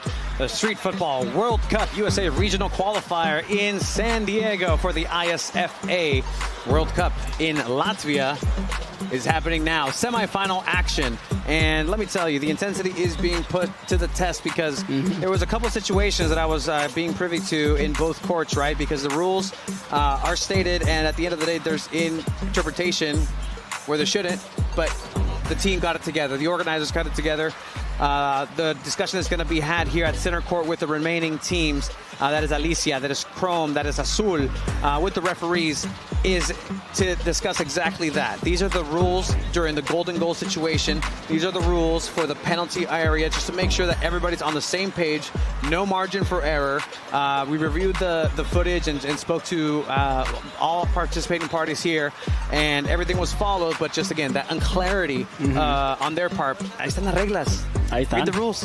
But again, at the end of the day, this is when that temperature starts going up, not just out there on the court, because let me tell you, the bright sunshine of San Diego, the reason that we pay an exorbitant amount of rent, beautiful 75 degrees here on the bay in Chicano Park, in Barrio Logan, San Diego, California, is going to be a stage of, again, something historic.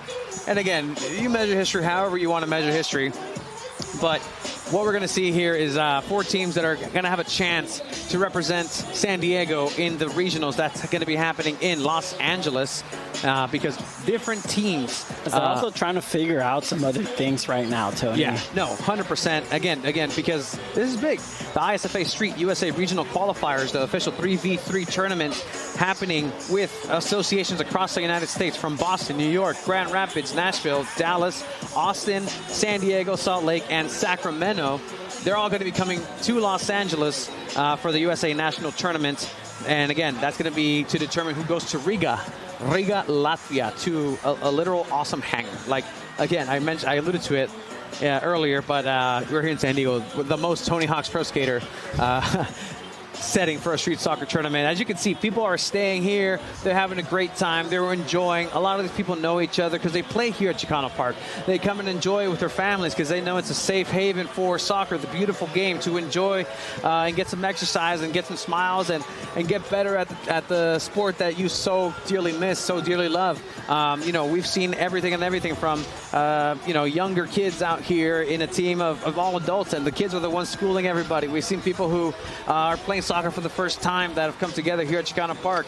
We've seen professional sports teams that are, making PR appearances here because they know this is the heart and soul of soccer in San Diego. So that's something that we want to make sure we highlight, this San Diego effect of what it means.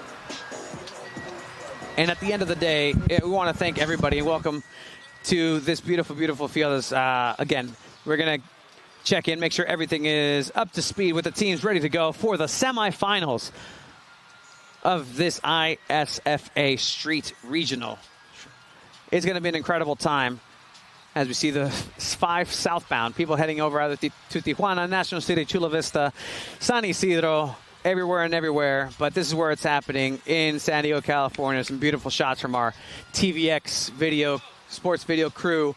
Yeah, no, you're seeing something that happens on a weekly basis and even on weekdays is practices, cultures coming together and showcasing who and what they are. And that's something that San Diego's always been known for, is being a unique place where everybody can be themselves and everybody can enjoy this high rent as much as we can. As we see right there, the Coronado Bridge that was built across in spite of that, the Chicano community, the Barrio Logan community, still came forward and brought this beautiful epicenter of art and culture, not just onto the park, onto the area, but onto the murals that we see here, the imagery. Everything is A-OK and lovely. Chiva, you are back. Let's get you, as I kind of don't want to move my mute button now. I actually like this. No. Chiva, welcome back. Yeah, no, so just want to kind of hear what was going on and what the clarifications there. So they are setting those expectations with both teams, like you mentioned. I guess in Court 2 in the semifinal, there was a play where The defender was inside the no-no zone, didn't touch the ball, but could have impacted the play. So they're just trying to clear everything out, and teams had questions, and those questions are being answered now. And you love to see it, right? Because again, like, hey, it's got to be fair. Like, I think it's got to be fair. And again, we see participation there locally from San Diego FC, who helped put a swag bag together. Has been having this as an activation zone along with San Diego Wave. This two top soccer teams here in San Diego, giving way here through the means of 1904, through the means of San Diego Loyal, through the means of the Flash, the spirit of Shannon McMillan. It's honestly a great time to see people staying around and wanting to see their pals or friends, because everybody knows each other. Everybody comes here. Everybody comes from different parts and say, hey, this is our space. The people and the crew who've come together got something built through the city. They got built through the city to motion, and goodness knows that it takes a lot to get something done through governments. But you know what? This group of individuals that are putting this together got goals to be built into the cement here at Chicano Park, so anybody can play freely. Anybody can come play basketball for free. They can come over and play soccer for free and really enjoy the privilege that we have here. So with that, we're going to go ahead and start.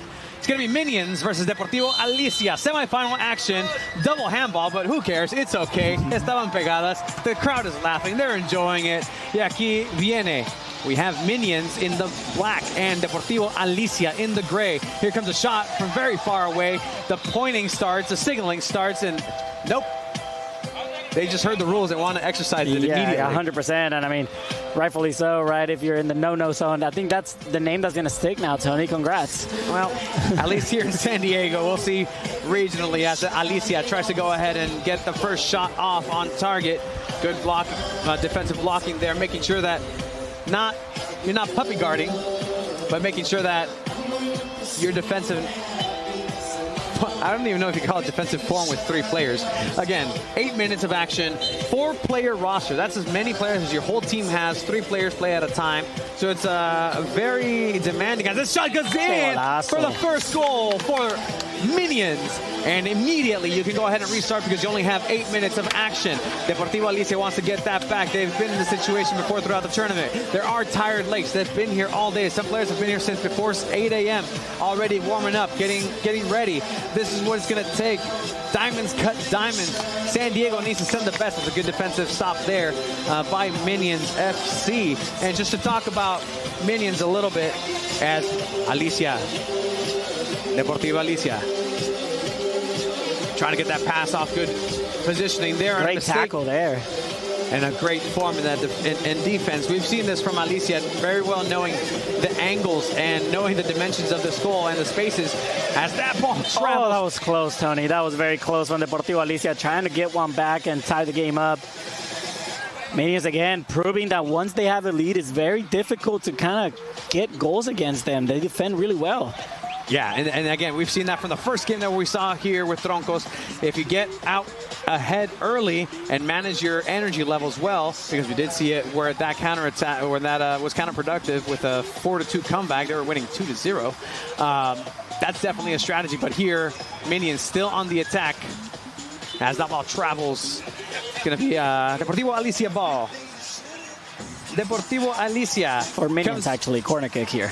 Oh, excuse me. Thank you for that correction right there. Deportivo Alicia is coming by the way of Richard Rivera wearing the number 3, Francisco Solis Moreno wearing the number 5, Jonathan Rebolledo in the number 7, and Javier Monarres in the number 6. And once again, I want to remind everybody that Minions, you've seen Minions, I think it's the team that we've seen the most on this court. Probably.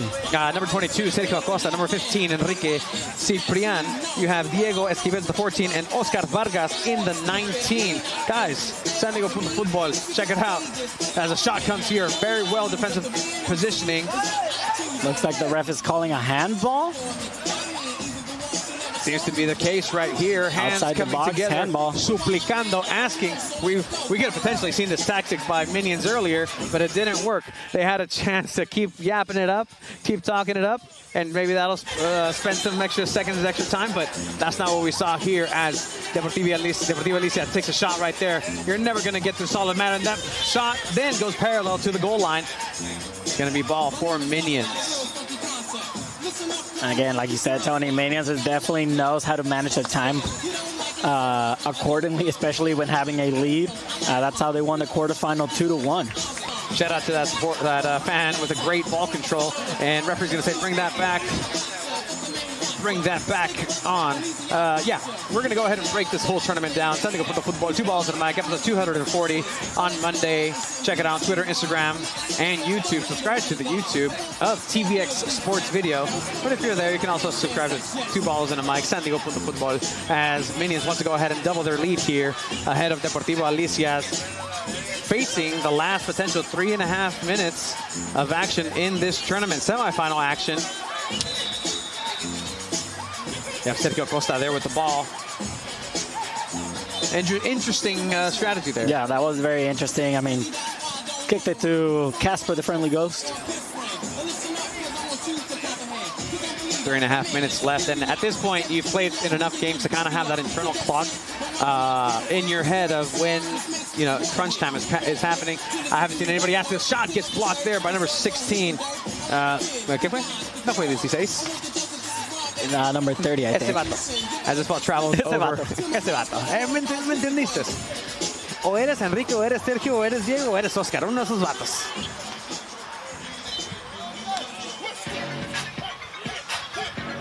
Play continues. Alicia. Deportiva Alicia. Letting that ball roll out, maintaining possession of it. It's a great turnout. I really hope that this can somehow be replicated and happen again. Maybe not in the capacity of ISFA or in the capacity of ISFA. Either way, it's been an absolute joy and blast. And that ball stays in. Eagle-eyed referee. Hey, nobody shouts out the referee. As that's going to be a call for a push in the back. Again, very interesting, right? Yeah. Because it's a tournament setting, you need rules. You need some sort of order. Yeah, it's like the Stella of Hammurabi of street soccer. Our history reference, the Babylonians, King Hammurabi. But you still need some sort of parameters and scaffolding. So, that ball that was close. That would have been very bad for Deportivo Alicia. Yeah, it would have signaled probably a terrible fate for Deportivo Alicia. And Minions high pressing here, Tony, something we haven't seen from them too much. You live by the high press, you die by the high press because you leave your defender on an island. But I do think Minions have had a solid strategy of how to defend.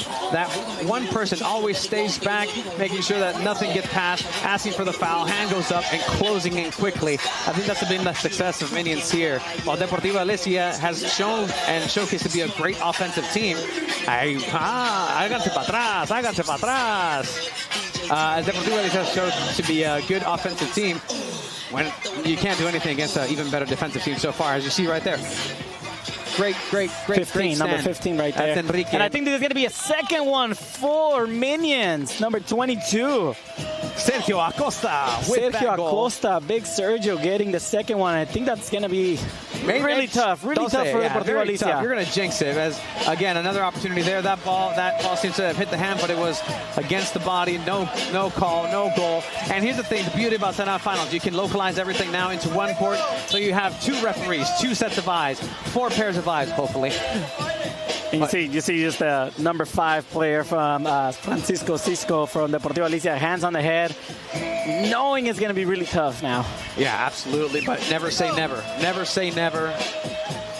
As this ball is going to get scooped up and almost in for La Tripleta. Deportivo Alicia have to be looking at going all out and then high pressing. That's the only way they can stay in this tournament. This is going to be one of their final plays, final touches of the ball. Here's a chance, and that ball travels up and out. And that's going to probably be close to the end. Minions, an incredibly strong showing so far. All the action that you're going to be seeing for the remainder of the tournament will be here on this court, and the referee blows for the end of this 8-minute match, this 8-minute semifinal. Minions moves on 2-0 against Deportivo Alicia. We'll go ahead and bring you an exciting SD Chrome Azul versus SD Chrome Azul versus SD Chrome. I mean, that semifinal was playing at the same time. Oh, ya se acabó? Yeah, so I believe it's Azul. Oh, we got a one-on-one going, Tony, from the other game. You know what? I love this. It is working out perfectly. The winner goes the to fact the that final. one-on-ones are happening and they get moved over to the main stage. And I say main stage, not because of anything else, but we have the great cameras, the great crew. Court 1 is the main stage. It is the main stage, the one that we're watching and we're looking at. Here we go. First goal wins. Goal gana. No time limit. Winner takes all. SD Azul. This shot's going to roll out on the right-hand side now. It's very interesting. Last time we saw the situation, the second possession was the defining one. You have to be good defensively, good offensively in order to go ahead and make sure you don't give up a goal and make sure that you are very strong there. You see the two SDs being represented. Roll cameras, SDFC media team, please, right now, do it. That's when you're supposed to do it. Right now, that shot's going to roll over into the left-hand side. No goal. There is no corner kicks as well. Goal wins. First and last goal wins. This is going to be a situation that is cardiac. SDFC being represented. A little shove there. Referee says no. Letting him play. We're not going to dictate the sport. That looked like a window. And that ball's going to travel so close. Parallel to the goal line. No goal. Goal in. Winner goes home. You also have to be thinking about this. This team is then going to move on to another match. So you're expelling all this energy in this 1v1 situation. You might lose the energy on the next match, and it might not serve your entire team best because they need you there. That's why you need to make sure you take care of this as fast as possible. All eyes on this court. All eyes on Barrio Logan, Chicano Park. All eyes on the San Diego qualifiers for the ISFA regionals. Representing San Diego across the world and across the nation. This shot almost travels in, but you know what? Here we go. Good heads-up play. No time to look up to the heavens and lament that you missed it, as this ball's going to go ahead and be over for Chrome. For Azul. Azul in the Azul, a.k.a. blue. As you see, this one-on-one approach. Trying to open the players up. Unable to do so. Chrome back with possession. Now it travels outside. This is going to be ball back to Azul.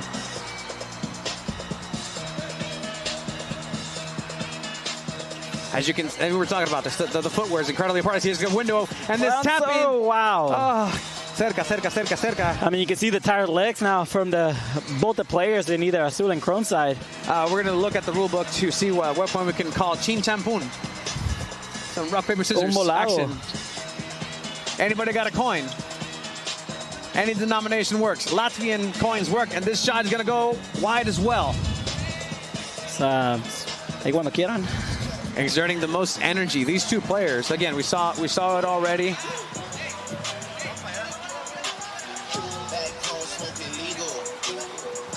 That ball's going to be back over to Chrome's side. The ball went out, so Chrome's going to keep the ball. There are no corner kicks. There are no corner kicks. That is correct. If body language tells you anything, this means everything to these two individuals. Their teammates are just waiting on the sides, seeing if they're going to have a chance to stamp their passports to Los Angeles first, because we got to make sure that San Diego represents the win. But there's a big chance that happens. Here's a chance, opening it up, and that is going to go wide. You can see the players of the other team, both still in the tournament and eliminated, enjoying it. You see people from around town, from around San Diego. La Pasión vive aquí en San Diego, in Chicano Park. You know, it is difficult, Logan. Tony. It is difficult to play a one-on-one like this. You find the space here and finish it now. Chrome is eliminated. SD Flow Azul moves ahead into potentially what's separating them from being the San Diego representative in Los Angeles for the U.S. regional qualifiers of the ISFA Street Football World Cup Tournament. I mean, that was a long 1v1, but I think something we learned from the first one, it could be quick, but it could also take a while. And you see the fans going wild. The fans going crazy. And I mean, now if you're Azul, you kind of have to catch your breath a little bit because the final's about to start in a few minutes. Exactly. So that's what we're talking about. That one player that was out there is going to need to really calm it down. Set up for the final. We'll be starting about... It's a cash prize.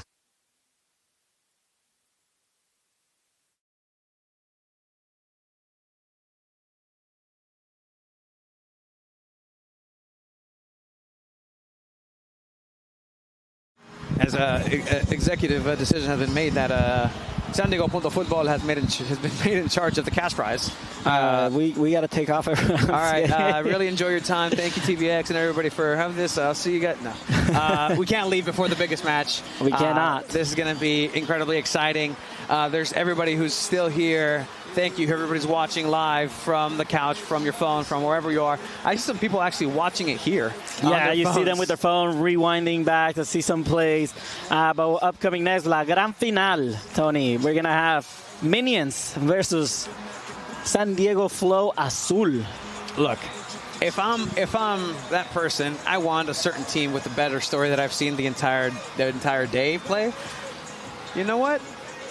One for the little guys. I mean, rage against the machine in a way, like rage against the corporations, maybe. But you know what? There's still San Diego players, still San Diego teams, and we're going to go ahead and be excited to see what's going to go ahead and happen next. You know, Minions may represent San Diego, but the Minions are known to be worldwide. That's definitely true. We're going to go ahead and throw it to a quick little break and restart here for the grand final of the ISFA regional qualifiers from San Diego, California. Barrio Logan will be right back with the final.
Season's greetings. Welcome back to Chicano Park, San Diego, California.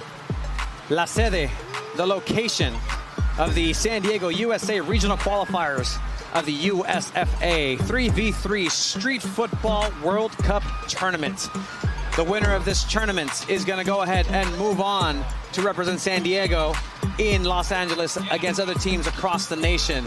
I want to thank the great, fantastic, stupendous work by TVX Video. TVX Sports Video has been doing a great, incredible job all day today, bringing you out, and this is just for me, like literally one of the best looking street tournaments, street games, anything. Like they get it. So congratulations to everybody at the production table. I want to give a shout out to everybody involved: New Vision Urban Impact, Chula Vista Pickup Soccer, ESCO, CF Club de Fútbol, Bridge Barcada, La Liga del Barrio, and Chicano Futsal. Locally, they all host pickups, free pickups, free. And you saw the SDFC logo there. As the game is going to go ahead and start, SD Flow Azul in the blue, in the Azul, Minions in the black. We've seen the Minions at this table, as it's going to be 8-minute halves, 8 minutes of intensity. If there's a tie, it'll go into a golden goal 1v1 situation.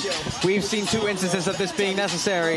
In SD Azul, you have Cesar Pardo, you have Uciel, Roman, Ivan Velasco, and you have Alfredo Rodriguez. Alfredo Rodriguez was a player who actually went down, a little knocked up at the end of that last match. Looking over, it looks like he's good to go. And so far it should be a great final championship match. El Campeonato, the championship game. It's the best against the best, Tony. Minions against Flow Azul. We've seen some very good play from a lot of different teams across the universe. Espejel with a story that'll melt 1,000 hearts. As here we get back to the action. Minions being on the offensive side, that hits the post. Post and did not go in. Minions almost getting the early goal in once again. They've been doing that this entire tournament, getting the first goal in, defending very well, and it's paid dividends, putting them in the championship game. But Azul, SD Flow Azul, want to go ahead and come back and have a chance to have their say, have them be the representatives of San Diego against other teams in the U.S. coming together from Boston, from Grand Rapids, from Sacramento, everywhere and anywhere in the United States that wants to have a say to be the representative for the U.S. in Latvia. SD Flow Azul would love nothing better, but Minions have been playing incredibly well. The roster for Minions, it's been the same because it's only 4 people allowed on the team, and that's it. No more than 4 people. 1 substitution. If somebody gets hurt, they get hurt. Y pues pobrecito. You have Minions with number 14, Diego Esquivel. Oscar Vargas with the 19. As here's SD Flow Azul with the possession game, making sure that they keep possession, open up the spaces, and play conservative, play it safe, looking at their options. Minions knowing how to play defensively well. Their shape has been figured out, and they have it always adapted. Every team thinks they have Minions, but they then come back and be an absolute wall.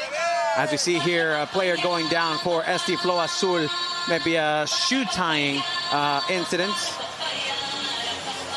But yeah, Tony, you know that right on the coffin, right? Minions probably the best team at getting a goal in fast and just defending.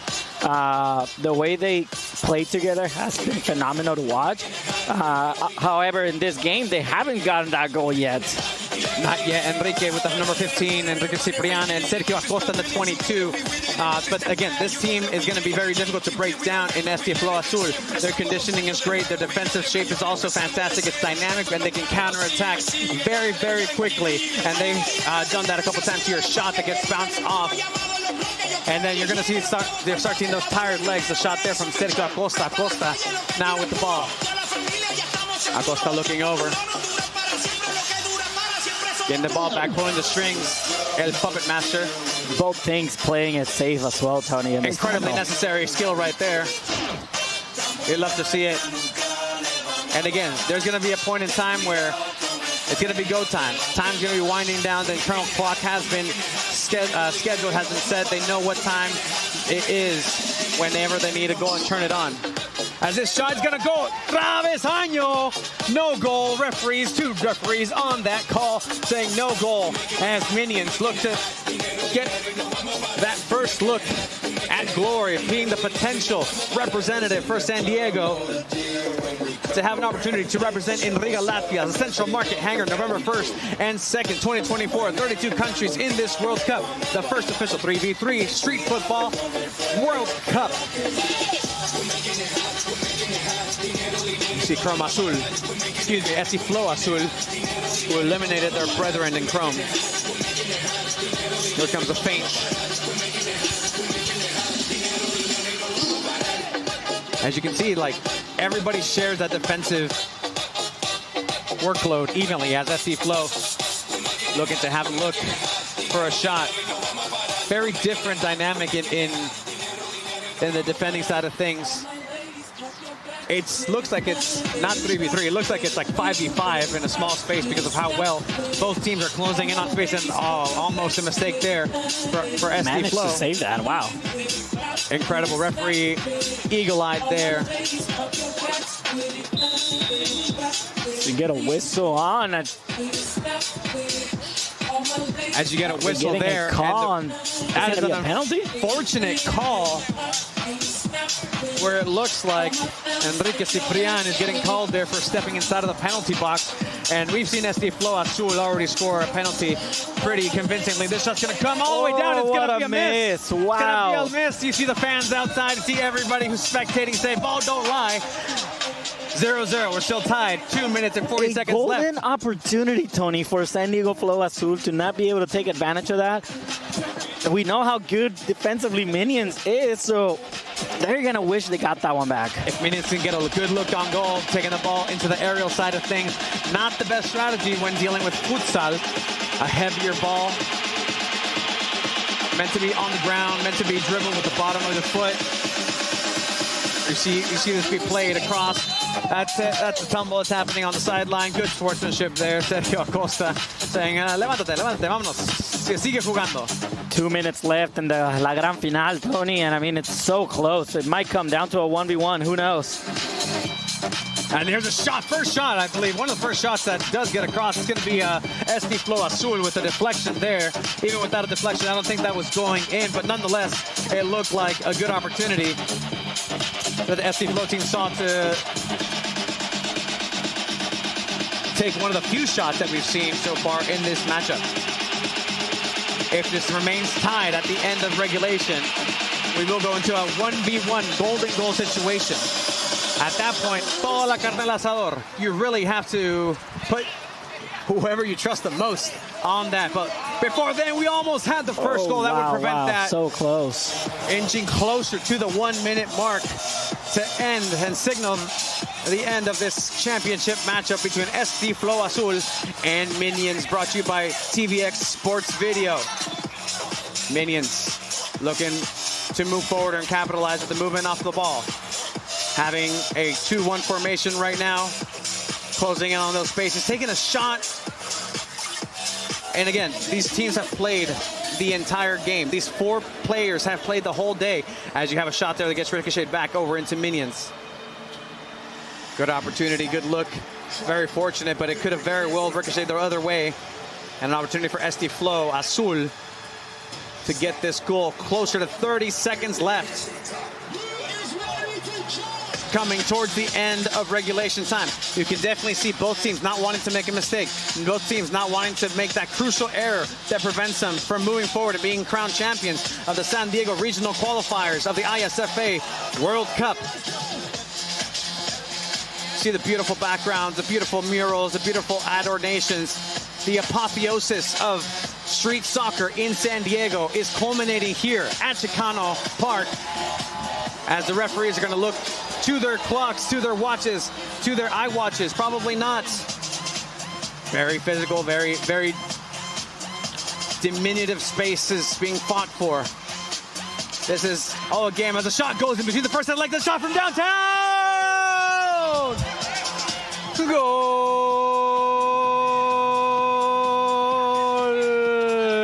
SD Flow Azul. But the game continues. Minions want to get one back. They want to have a chance to have a say in extra time. Golden goal, and that ball gets deflected out right in the penalty area. Referees say, let's keep this going. There was some stoppages they weren't happy with. Minions having a golden opportunity now, but now SD Flow Azul, all they have to do is make sure that they let that clock roll. And that's game, Tony. That is game. The referee signals for the end of the match. SD Flow Azul is moving on and going to be crowned champions of the ISFA qualifiers here in San Diego, California, Chicano Park. It's all smiles. This is your team that will be representing They will be being part of the team that's getting put together. Possibly the World Cup if they go ahead. And they could potentially go over to Europe, to Latvia, the Viejo Continente, and be the ones to put San Diego on the map on a global stage in soccer. What an exciting match, Shiva. What an exciting tournament. We see people who are filing in. They want to see this end of the game, end of the match, celebrations. But what an incredible spectacle. What an incredible thing to be a part of. We want to once again thank our fantastic partners over at TVX Sports Video who have made this happen and made these replays possible right here. We have, again, a very so many close plays. So many close plays that Minions had and SDFC Flow Azul had. This one just bending the post, and again, the miss that they had on the penalty. This game could have gone either way, Tony, and I would have said both teams deserve to win this game. Absolutely. And Absolutely. Azul definitely took advantage of that one chance. As we see them celebrating, lifting the trophy now. Great performance from Azul in this final, winning the 1v1. And there's nothing else to say. Like, you find the space, you make the mistake, and Minions definitely paid for it. Absolutely, and let's not say that the performance that Minions put wasn't an absolutely admirable one and one deserving of a victory. As you see there, just literally with every last gasp, and you see the champions getting their pictures taken right there. The SD Azul, Flow Azul team are going to be the representatives from San Diego in this ISFA World Cup qualifying tournament in the regionals in Los Angeles. So once again, we want to just go ahead and bring it on back, bring it on down. Thank you, everybody who's watched, been a part of soccer in San Diego.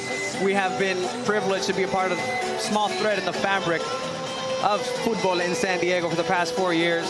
We've met incredible people through this.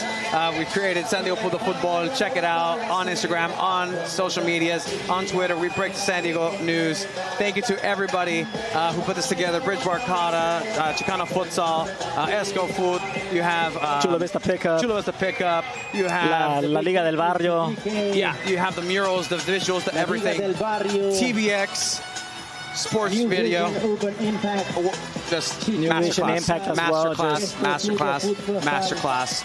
Want to thank everybody once again. We're going to go ahead and sign out from this broadcast. Thank you, everybody who's joined us, watching it on replay. Subscribe to TVX Sports Video. Also subscribe to Tony and Shiva at San Diego Puto Football. Go ahead and make sure you get that down, and you'll be good to go. From Barrio Logan and Chicano Park, this has been Tony Sanchez and Chiva Villaseñor. Till next time, see you guys later.